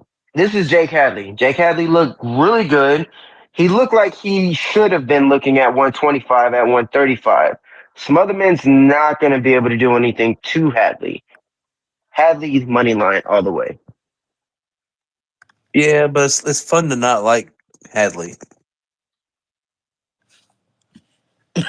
Because his nickname is White Kong, you racist. Let's go on to the next fight. Mostly because of that. You know, I did all that fucking blah blah blah blah, and I could have just fucking went copy paste. How many strikes has this dipshit absorbed? Whatever, man. No, It but would have been seriously, a lot wasn't he fucking the guy that easier. was like a fucking dickhead to like his taxi driver, like big shotting him after his contender series? Who? Hadley. I'm pretty sure like they almost kicked him out of the UFC because he was such a dick to the people that were taking care of him for the contender series fights and shit. Bro, you're Yeah, talking Dana White about said tough something about that. 12. What's that? No, Dana White did say something about that though. Like he wasn't good to his people, so he wasn't even really wanting to sign them. But he was so impressive that he took a shot. Yeah, like he got the big dog complex pretty quick and started treating people like shit because he thought he was going to be a hot prospect, which still might be, but he's is questionable. But anyway, moving forward, what you got next for us, Joe? Um, Up next should be that then it's the Charles Johnson versus Sumadarji is up next, right? Yeah, that's got to be right. Mm, Man, I'm having all types of computer and internet issues over here today. This shit is insane. Yeah, it is. Charles Johnson, Sumadarji is next. Sumadarji is plus 197. Charles Johnson minus 227. The over 2.5 is set at minus 250. Um, I like the over. I also wouldn't be surprised if Charles could get it done. I don't think Sumadarji is a horrible fighter, but I think Charles Johnson has looked pretty fucking good lately, if I'm being honest. Sumadarji's on a 2-fight losing streak. I didn't realize that. Either way, I like Charles Johnson here. Trace, what side are you on? Yeah, I think Charles Johnson's the side here. Probably round three or decision would probably be my play for him. To play the round three or decisional FanDuel prop they have. I do think he could get the finish here late. But realistically, Suma Darcy's a thumper, man. Like the kid's got power. He's dangerous in the first round. I think, and Charles is a slow starter, so he does have a route to victory there. But I do think Charles probably survives, gets the striking going, pieces him up, probably wins the decision. Yeah, Charles wins round Charles wins round 3 for sure. I bet that in every Charles Johnson fight. If I could bet that alone, I would bet it in every fight. Mike, what do you got on this one? Yeah, I'm kind of leaning the same way. Like, I think I was a little bit surprised that Madarji was such a big underdog because you don't really see him as an underdog. He's like, we all seen him fight. Like, he's really good at range. He's super fast, and he's always setting up traps and moving. That's the big thing with me is people that move when they're striking and after they're striking. That's going to be a big problem for Johnson afterwards, but Johnson really does turn it up and actually fights like he's supposed to fight as the fight goes on. And we've only seen one style beat Johnson, and that's wrestlers. Wrestlers that are able to control him for at least 2 rounds, because after 2 rounds, Johnson won't have the energy to finish him anyway. So it's Johnson. Nice, very nice. Usman, I know you're just playing the over. I already know. I already know. What are you playing?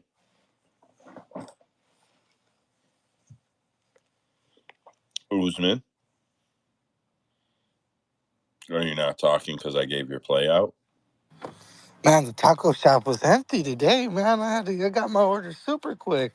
Thought I was gonna have some more time.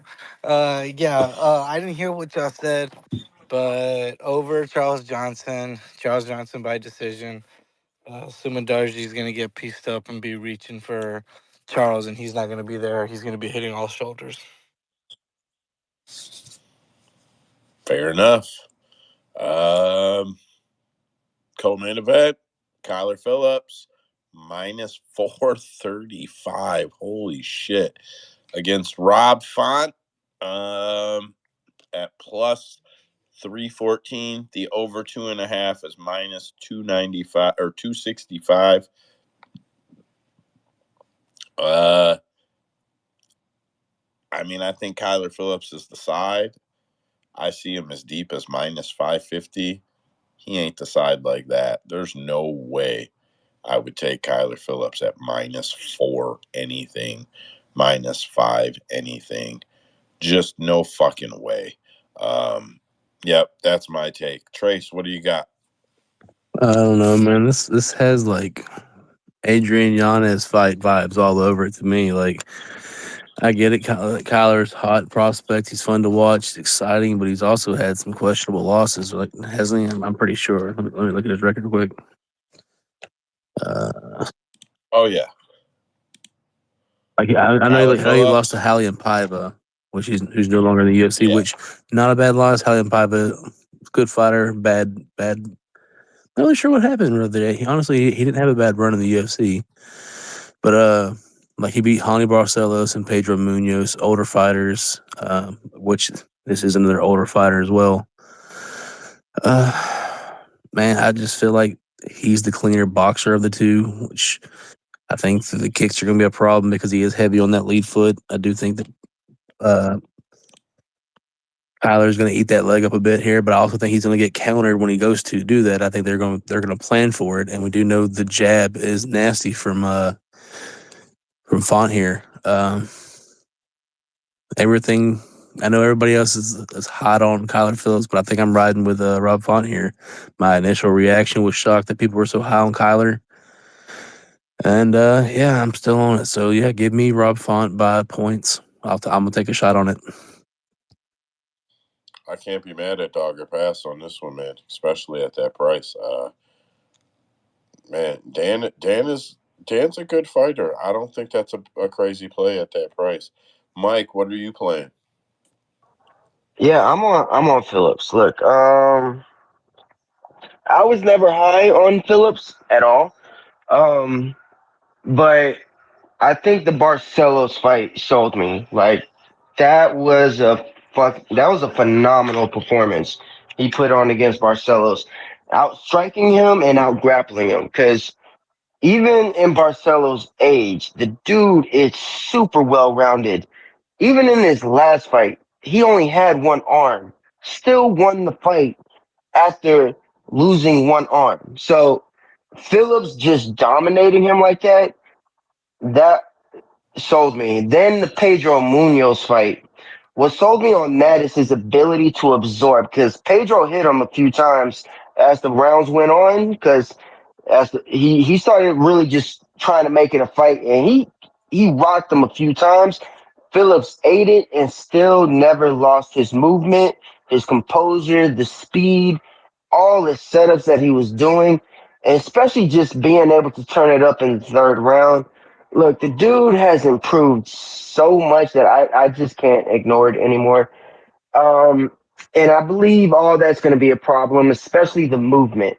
Rafa works off his jab and everything builds off that. I don't think Phillips is going to be there for it. I think Phillips is going to be moving on the outside like he normally does. Rob is going to have to chase him, and if you chase someone like Phillip, that is a setup into his shots. He's just going to be running into straight shots. That's going to lead to more of his combinations. And that high kick, I believe, is going to be a big difference in that fight from Phillips because that high kick is fast and Font doesn't really have. He has a strong striking defense, but it's not gonna is when he's throwing his offense or trying to throw it, it's not really consistent. So I believe the high kick is going to be a perfect setup to when Rob Font's going to have to chase him. As far as grappling goes, I think Font's grappling is underrated, but this is another thing, man. Phillips' speed is something that it's hard to it's hard to read the speed that's coming at you. And I think the speed of his takedowns is what really gets him the takedowns. And I think Phillips' speed and movement is just going to be too much for fun. I believe that is going to be the base of the whole game plan that Phillips is going to be able to win this fight on. So it's Phillips for me, money line all the way. Man, I'm not mad at the pick. I can't get there at that price. Usman, what are you playing? Same, but different. I've always been impressed by Kyler Phillips.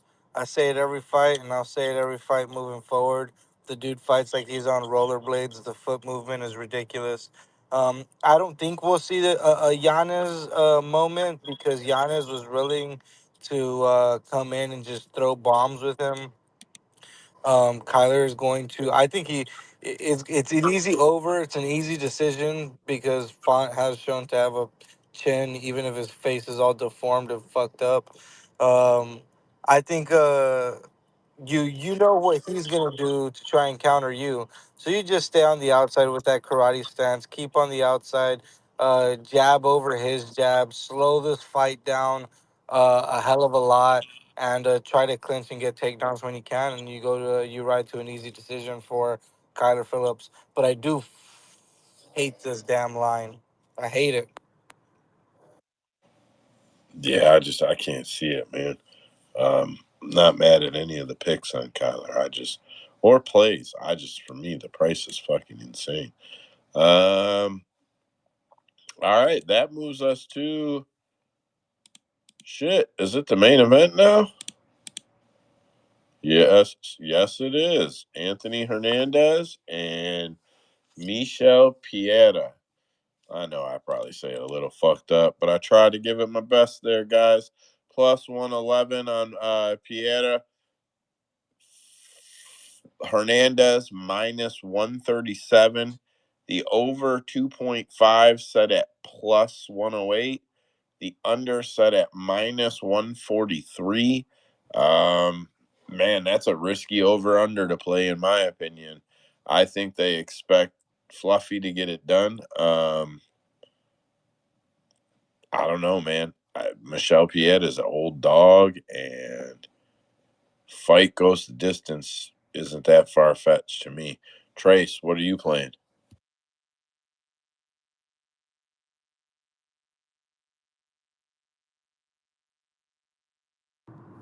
Did you Sorry, I say was away from the Michelle phone. Pereira is old?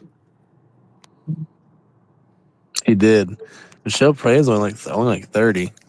Yeah, it's weird because he's definitely one of those Brazilians that's lying on his age. He's 39, about to turn 40, but he's listed at fucking 29, 30 years old. Man, honestly, I think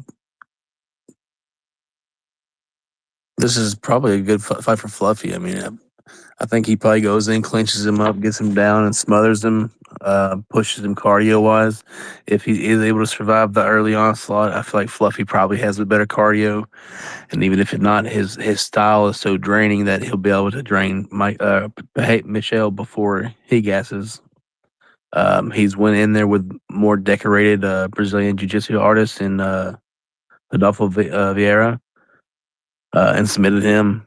Uh, yeah, I think Fluffy's a very hard fighter to beat because of the forward pressure. If you're not able to stop that forward pressure, you're not going to be able to beat him. Michelle has to hit him with something hard early and get him to go backwards to win this fight. And for the most part, Pahe has been a slow starter in the UFC. He always fights from behind, usually picks up the second and third round. Um, but yeah, has shown that he gasses in those fights in the third round too. He's fighting on an empty gas tank and just outdogs most of those other fighters. But if this fight goes long, I think this fight is even better for Fluffy. Yeah, I'm all over Fluffy. I'll probably play the submissions probably around 2, 3, 4 on FanDuel. I can't be mad at it, man. Uh, I'm not saying I'll play Pieta, but I'm not saying I wouldn't either. Mike. All right. So one second. One second.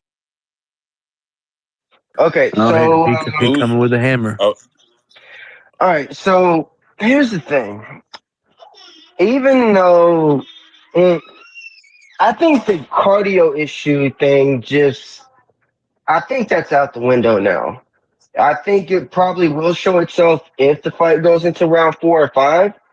But I believe those first 3 rounds is going to be a big problem for Hernandez because, look, Pereira can grapple. He hasn't showed it in a while, but he can grapple. The dude's big, so I don't think Hernandez is just going to manhandle him. And the striking, the advantage is with Pereira. Like Hernandez's game is all I'm gonna move forward and I'm gonna make this a grinding fight. Pereira's game is I am going to move and set up my shots. And it doesn't matter how forward you move, he can still angle out and pivot and get right back into space.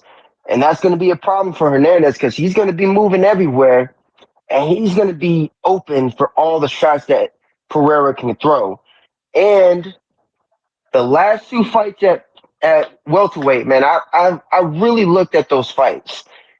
He was in those fights. There was no he was slowing down because he was getting hit. Yeah, but it's not like he was folding. He was still standing and banging throwing it right back. And the skills is just way more into Pereira's side. Like here's the point I would like to make. Like I will rewatch that Kopylov fight. And I had Hernandez winning by submission because I didn't think Kopylov was going to be able to handle the grappling. It's just a different level. But if you remember what was happening on the feet, Hernandez was getting hit. He was getting hit a lot because he was just walking into the shots. And if that trip did not happen, which kind of gave him the submission. I think he tripped. I think he was moving forward, and I forgot what was happening, but I believe Kopylov just slipped, and that was the end right there. If that didn't happen, Kopylov was touching him up pretty good. I think he could have eventually got the knockout. I think the first three rounds is going to be all Pereira. And that movement, his speed, and the power. The power that he has been showing at 185 has been way different than at welterweight. It's like Impa Kasanganay when he was at middleweight. We knew he had power, but when he moved up to 205, it looked like no one wanted to get hit by this guy. That seems like the same thing is happening with Pereira. Pereira's now a welterweight. He doesn't have to cut as much weight, and it seems like he got even bigger. The movement is still there. The speed and the power is still there. I think Pereira's honestly going to finish this guy, but I believe if it goes into the later rounds, I think he secures at least the first three rounds.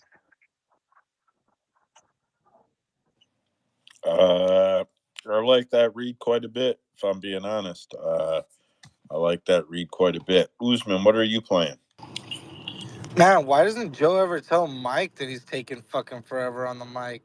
It's always me. I get it. I get it. I'm everybody's punching bag, you son of a bitch. Uh, you know I gotta talk shit. I think you just play.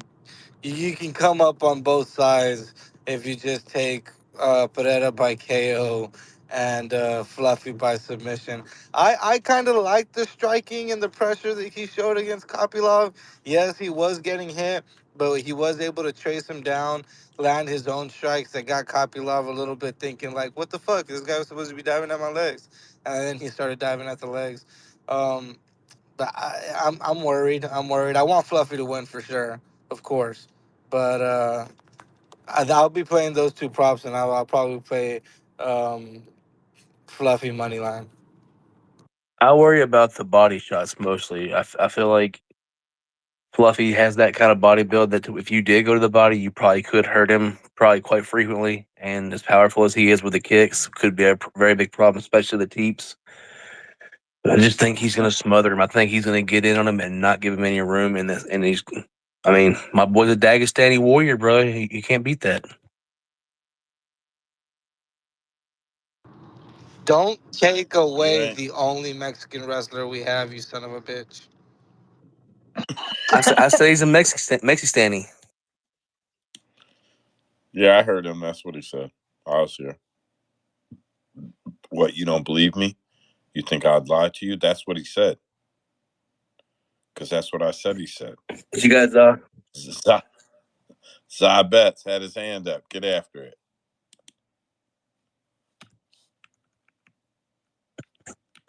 bro's had his hand up for 20 minutes, finally gets a mic and decides not to talk. I can't hear him. It looks like he's unmuted, but I can't hear him. Well, that wraps the card up until Zah can get on the mic. We'll let him get back after whatever he wants. Usman, are you driving or can you do some fight announcements or what's happening? I'm driving, but you know I got some fight announcements, man. Come on. What you think I am, some What you, chump or something? nah, I figured you had them shits covered. Yeah, bro. Come on. It's 2024. My car drives itself. Let me just scroll down and find the fight that we're on. My bad. Uh, You got a Tesla, fucker? no, it's just all cars can somewhat drive themselves now, right? Come on. All I gotta do is keep a pinky on the steering wheel, and it says, yeah, he's driving. He's Mexican. There's at least 12 more people in that car with him. So first fight of the night, or first announcement that I have here, uh, kind of a banger that's coming in late notice on the UFC Edmonton card, November 2nd. Jack Shore versus Yusuf Zalal. That's a good fight. I'll be happy to see them shits go down. Yusuf though, I'm taking Yeah, I Yusuf. like Jack Shore, but I'm on Yusuf. Yeah, that just Grappler seems like versus the right grappler. You play gotta there. take Yusuf. Seems like the play. What else Okay, you got? Mike, don't tell us what you got on that one. Sorry, I was just Uh, yelling at the kids. Oh, we know how that that shit goes. that's Excited. right. That's right. As dads, we pass down our trauma. David Onama will be fighting Lucas Almeida, UFC 309, November 16th. Who? Almeida and who? David Onama? That's a that's a pretty good fight. Onama, I feel baby. like a lot of people I feel like a lot of people for some reason are let down by Onama. Am I wrong about that? When has he let us down besides when he got tired? I don't I know. I mean, just feel like he hasn't lived up to a lot of people's hype. I'm super high on him after that JSP performance. I know JSP just shit the bed this last weekend, but he showed me he's got the power and he's got the endurance to go three hard fought rounds and pull it out. So He showed me that in the I'm great high. Gabriel Santos fight. That fight let me know he was going to win that fight against JSP. Okay. No need to brag. No need to brag, Mike. Mike's all up on my ass this evening. Jesus Christ. Tatiana Suarez is finally back, and she is in a grappler's delight against Verna Jandiroba, UFC 310, December 7th. Can you hear the excitement in my voice, boys? Thank God, I man. I've been waiting on her. We need her to be champion now. Who? Suarez. He's talking about Verna. Bro, for a second I thought he was talking about Verna. I'm like, what the fuck, Mike? No, man, dude, it's been like so many years. I'm just like, yo, she should be champion. I want to see this. But then she keeps happening. Well, she'll be out for another I 2 years fucking after know. this. I know all about it. I've been a Tatiana Suarez fan for too long, it My feels like, my if I'm Since being tough. honest. my plus 450 champion by the end of 2024, but it's looking pretty bleak, guys. Yes, it is. Double down on plus 2020. Every year till he retires, bro. And you'll Make get your money back. and you'll get the November title fight that we all deserve. Yeah. But we Yeah, love for her. sure. We love Suarez. We love Suarez. No more jokes. Let's get on to some real serious shit. We're talking main event action. Neil Magny in a main event in 2025. What the fuck kind of world we're living in? But obviously, it's because he's fighting the fighting nerd Carlos Prates. So that's what you call a layup right there. I mean, I don't yeah, care what y'all say. yeah, I would say that. I think he's. Has anyone finished Magny besides Burns and Santiago Ponzinibbio? Shavkat. Oh, damn, that's right. All right, well, we all know what's gonna And to happen. be honest, Gary should have finished him. Like, he should have. That was some bullshit. Yeah, but yeah, okay. I think Protest will do it. Oh yeah, you're gonna see the dreads flying when he throws that fucking long ass right hand, and he's gonna get caught with a beautiful fucking counter. He's going It's to gonna be the sleep. knee, bro. He's gonna be shooting, grab that leg, grab that single leg, and pow. That'll be nice. That'll be nice. Ernesta Caracati Karakite will fight Nicole Cagliari at UFC Vegas 101 January 11th. You know, both of these girls are new because I can't pronounce their name for shit. Oh yeah, yeah, because they're new. Fuck off. You suck at it. I expected it. Banger on that card. Punahele Soriano versus Uros Medic. UFC Vegas 101 January 11th. Damn, that is a good Be a good one. fight. I feel like Yeah. an Uruguay fight, right? What? Feels like somebody's going to go to sleep, right? Yeah, that's a good Yeah, fight. Medic really brings the fight. Soriano's got knockout power. Probably not going to be a grappling, so yeah, someone's going to sleep. Now, you know what? Fucking Puna would bring in his grappling and try to just hold on to Uros at 170. He did it his last fight. He, he needs He to- might need to, man. Stop judging him. he'll need to borrow Maki Pitolo's fighting style and just throw coconut bombs, bro. Hmm.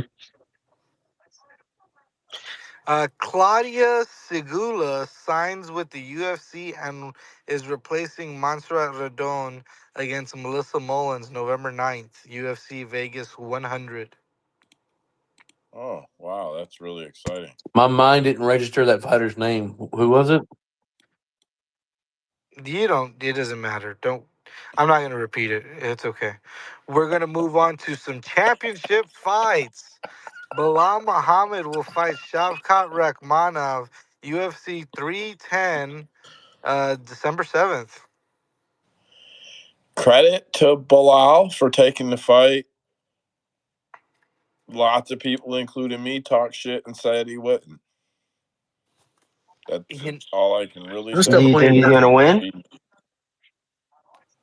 Yeah, I don't. I think Shavkat's overrated, bro. So What? yeah, No. yeah, look. Are his skills overrated? No. But has the fan base made him overrated? Kind of, man. Fucking everybody loves fucking Shafkat. Somebody loves yeah. It's too Stanko who much. loves Shopcott. So Yeah. I don't know, man. I listen. Shavkat is really, really good. I'm not saying that Shavkat is not really, really good. I just I think there are levels between him and Bilal, and I think it's a couple of levels between him and Bilal. If I'm being honest, What, the striking or the yeah, wrestling? With both, if they all of it: the striking, the wrestling, the pressure, the grind, strength, physical strength. Bilal is going to be so much stronger than Shavkat. It's going to be insane. When Bilal wants to take Shavkat down, he will. Bilal is going to be so much stronger than him.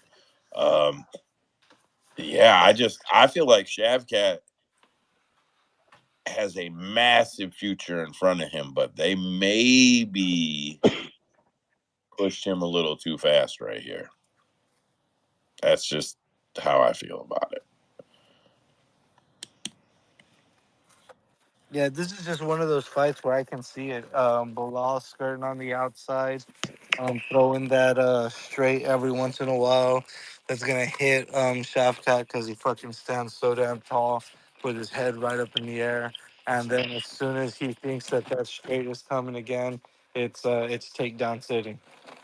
honestly, I feel like Yeah, I agree.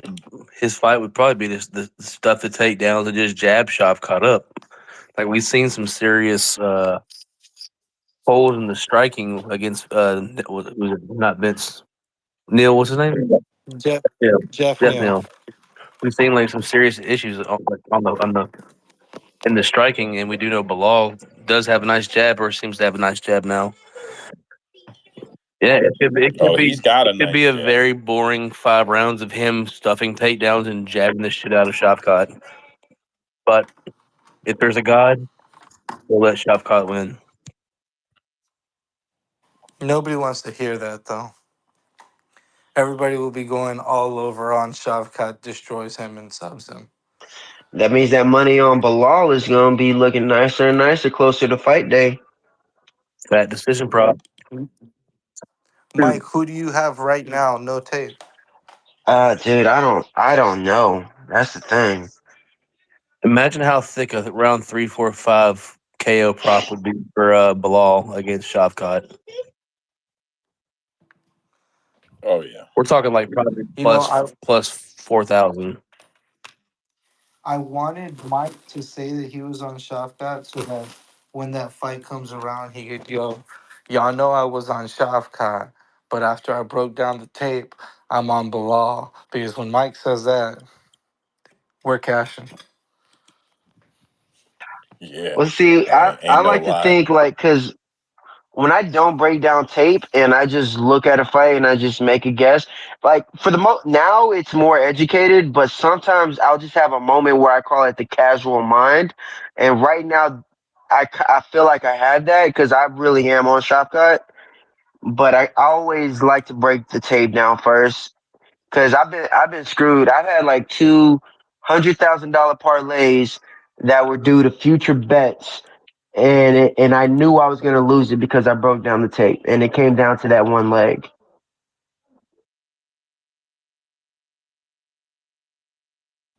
Man, that's fucking heartbreaking. Yeah, it I already knew was. you lost that shit. Yeah, So that this time, Saint Denis versus Matt Frivola. That was the last leg of my $100,000 parlay, and I knew I was losing it. That sucks. That fucking sucks. so next time we make a 100K one, drop off one leg and cash that bitch. Yeah, for sure. They won't let you cash that shit out though. There is no cash out option when it's that big. They're like, nah, fuck you, ride it to the end. Because they know the odds is better for them for you to ride it to the end. Usman, what else you got? Co-main event time, we're looking at Alexandre Pantoja defending his belt against the debuting Kai Asakura at UFC 310 December 7th. Has anyone seen Kai Asakura fight? I I haven't. honestly don't know much about the guy, so I would definitely do a deep dive on him before I could really say anything on this fight. But I if will they're say giving this him a shot though. up, if they're giving me a shot out to get, he's got to have some kind of fucking resume behind him. I will say this. Pantoja's been hella busy with these title defenses. This could be the time to fade him because I thought Steve Erceg was a bad matchup to take on short notice, and he barely won that fight.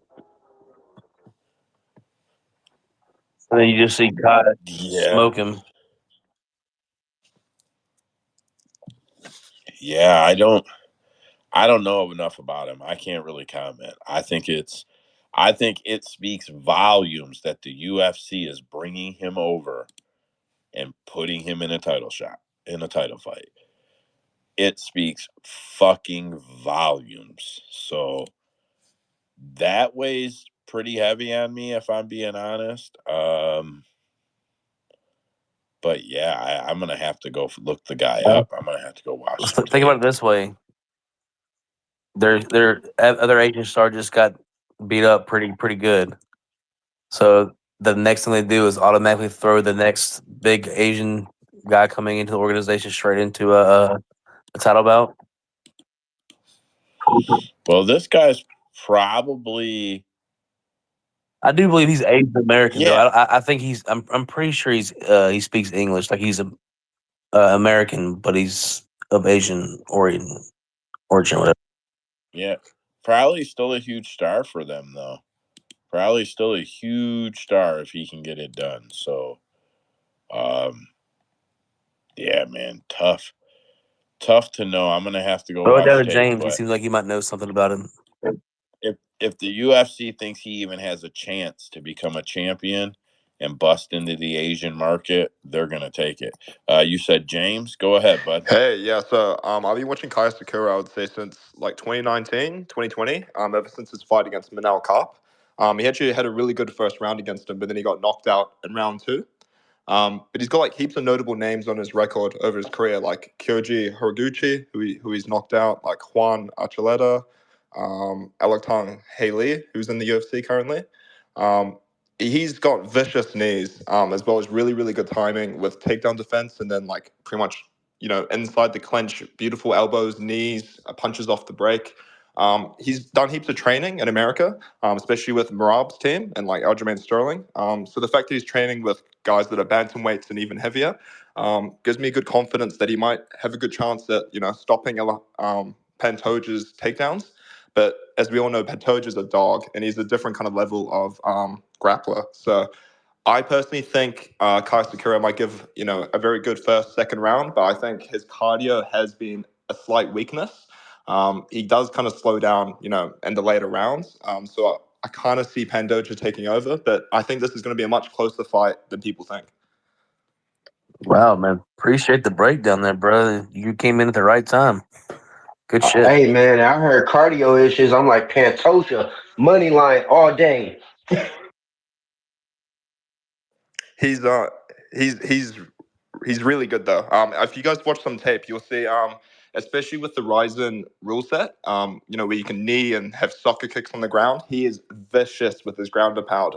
So I know heaps of people online have said they're a bit worried that he might get DQ'd, especially because he's got such a habit of just launching knees as soon as someone's down on the ground. But hopefully, he knows the UFC rule set well enough. We don't get a whole Peter Yan, Aljamain Sterling kind of situation. Damn, Mike, you said you don't watch tape.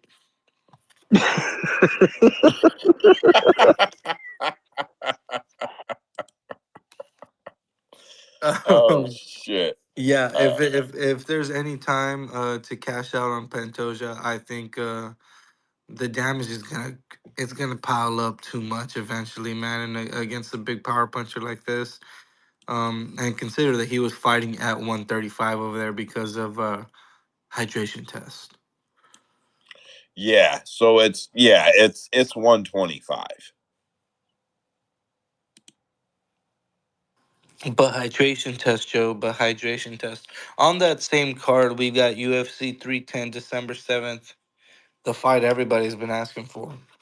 The fight we've all been waiting for. Vicente Luque versus Nick Diaz. I mean, nobody's been asking for it. What the fuck are you talking about? It's a joke. Come on. I was joking too. I know. And I'm going to watch it. It's a train wreck. You know I'm watching it.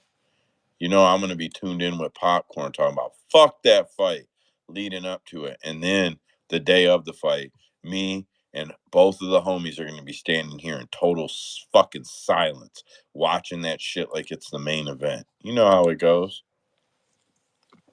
Does Does anyone think Diaz has a chance? I mean, Luque, ever since his brain injury against Jeff Neal, he's definitely regressed. He's looked way more timid on the feet. So, Diaz might have a chance in the striking, but I sincerely doubt it, especially with that performance against Lawler. Yeah, I just don't know why they would book this, especially when Tony Ferguson's still around, like OGs like Jim Miller, stuff like that. I just don't know what they're doing. I swear to God, I would take Kayla Harrison or Amanda Nunes versus Nate Diaz right now for money. I swear to fucking God, I'm not lying. I'm not being funny. I would take their fucking money line. I probably get a good line plus like 200 on them. Man, that shit would be Pele. Ozzy, nice to see you, bud. Yo, what's happening, fellas? I think Luque, he's kind of one of those guys now. He's kind of one of the older statesmen, and since he got that news, I can't remember exactly, but there was something on a brain scan that didn't look good, and I think that just took a lot of his warrior spirit out of him, man. Once he's seen that brain scan results, and since then he has not just stood there and banged or anything like that. He doesn't want to trade. If he gets hurt, he shells up. I don't mind this fight for him, to be honest. I don't want to see him in there against any hitters anymore. This fight's probably not going to be great. It's probably going to go the distance, but yeah, maybe neither guy really takes a bad beating. It might be pretty even. Maybe they both gas out a little bit, and yeah, I'm just glad they're not really feeding people. Like lately, we've seen a lot of these 39, 40 year olds fighting each other. Tim Means the other day with fucking what's his name? Court McGee. Court McGee, exactly. Yeah, they're doing a lot of these fights now instead of just letting these legends just get, or not even legends, but older guys just getting smashed by these up and coming 20-year-olds. We don't need to see Peyton Talbot coming in here and just smashing random 40-year-olds to get a name on their record. Although I guess that's kind of what they're doing with Magny next week because he's going to get absolutely destroyed. Um, but yeah, other than that, I mean, they have kind of been looking after the old guys a little bit, just kind of giving them one more. Nico Price and you know, what's his name, Garimbo were kind of similar in age, although obviously he's got a lot more moles on him. But yeah, I just hate to see some of these old guys just get smashed by new up and comers. You're telling us we argued about fucking 4-year-old Darren Elkins and 4-year-old Daniel Pineda for 6 hours. Yeah, Um, yeah, I'll have to go back and listen to that. Yeah. Kennedy's and Chukwu is just trying to make his fucking heavyweight debut, and they won't let him. First, it was against Delima, then it was against Tafa, and now at UFC 308, October 26th, Kennedy's and Chukwu will be fighting Chris Barnett. That's bullshit. I'm calling cap. That's bullshit. Well, you don't think he makes the fight? Nah, bro. Who do you think is pulling out? Chris He Barnett. ain't gonna make weight.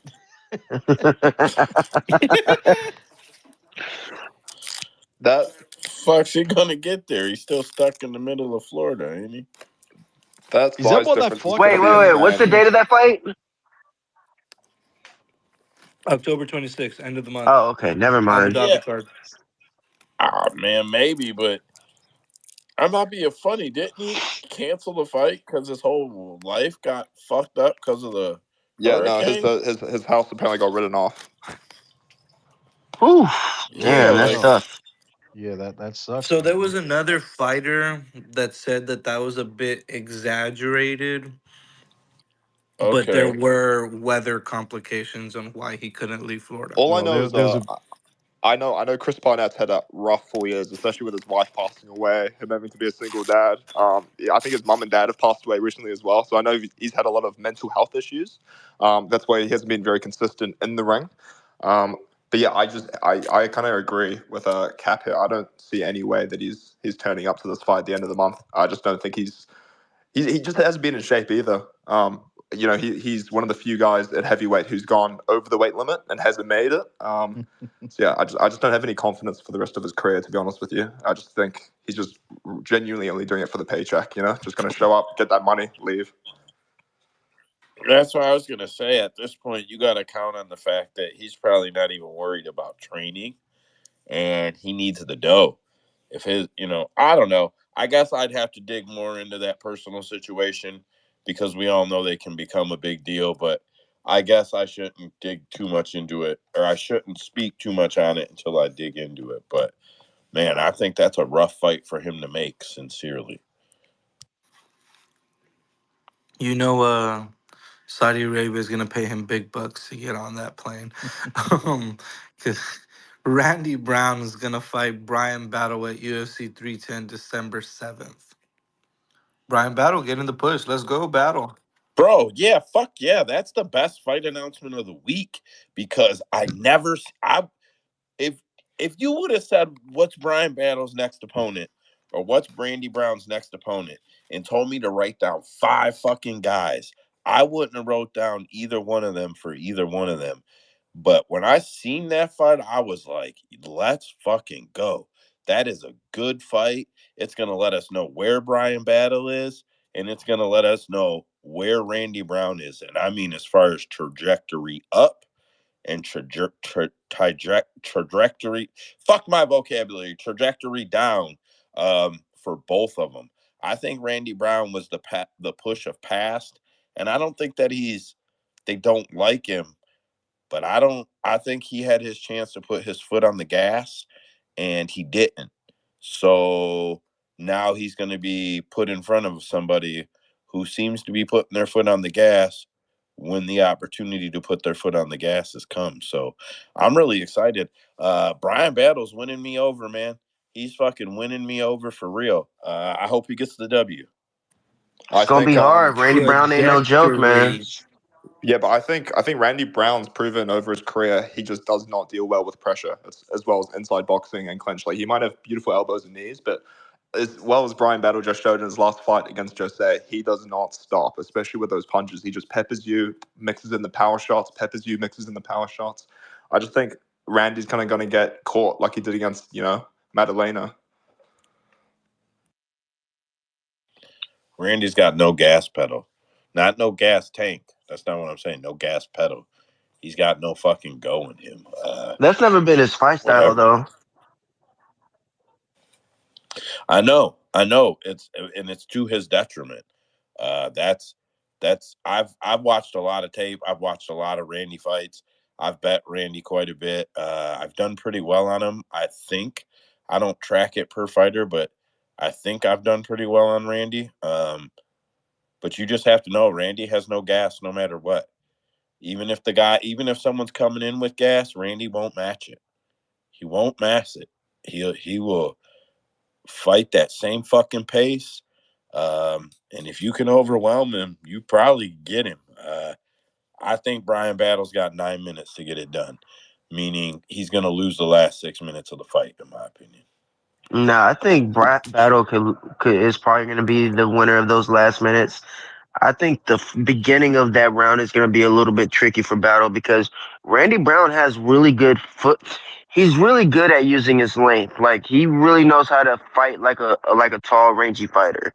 He uses his footwork and he uses his head movement a lot better now. So at I think Battle's going to do what he does. He's going to pressure, pressure, pressure, and I think eventually he will. I think he's going to win by decision, but I don't think he's going to win that first round.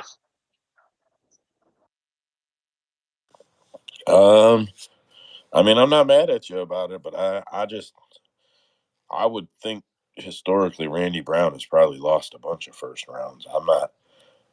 It's not a deep enough argument to go look them all up or anything, but I would think that Randy has lost a lot of first rounds.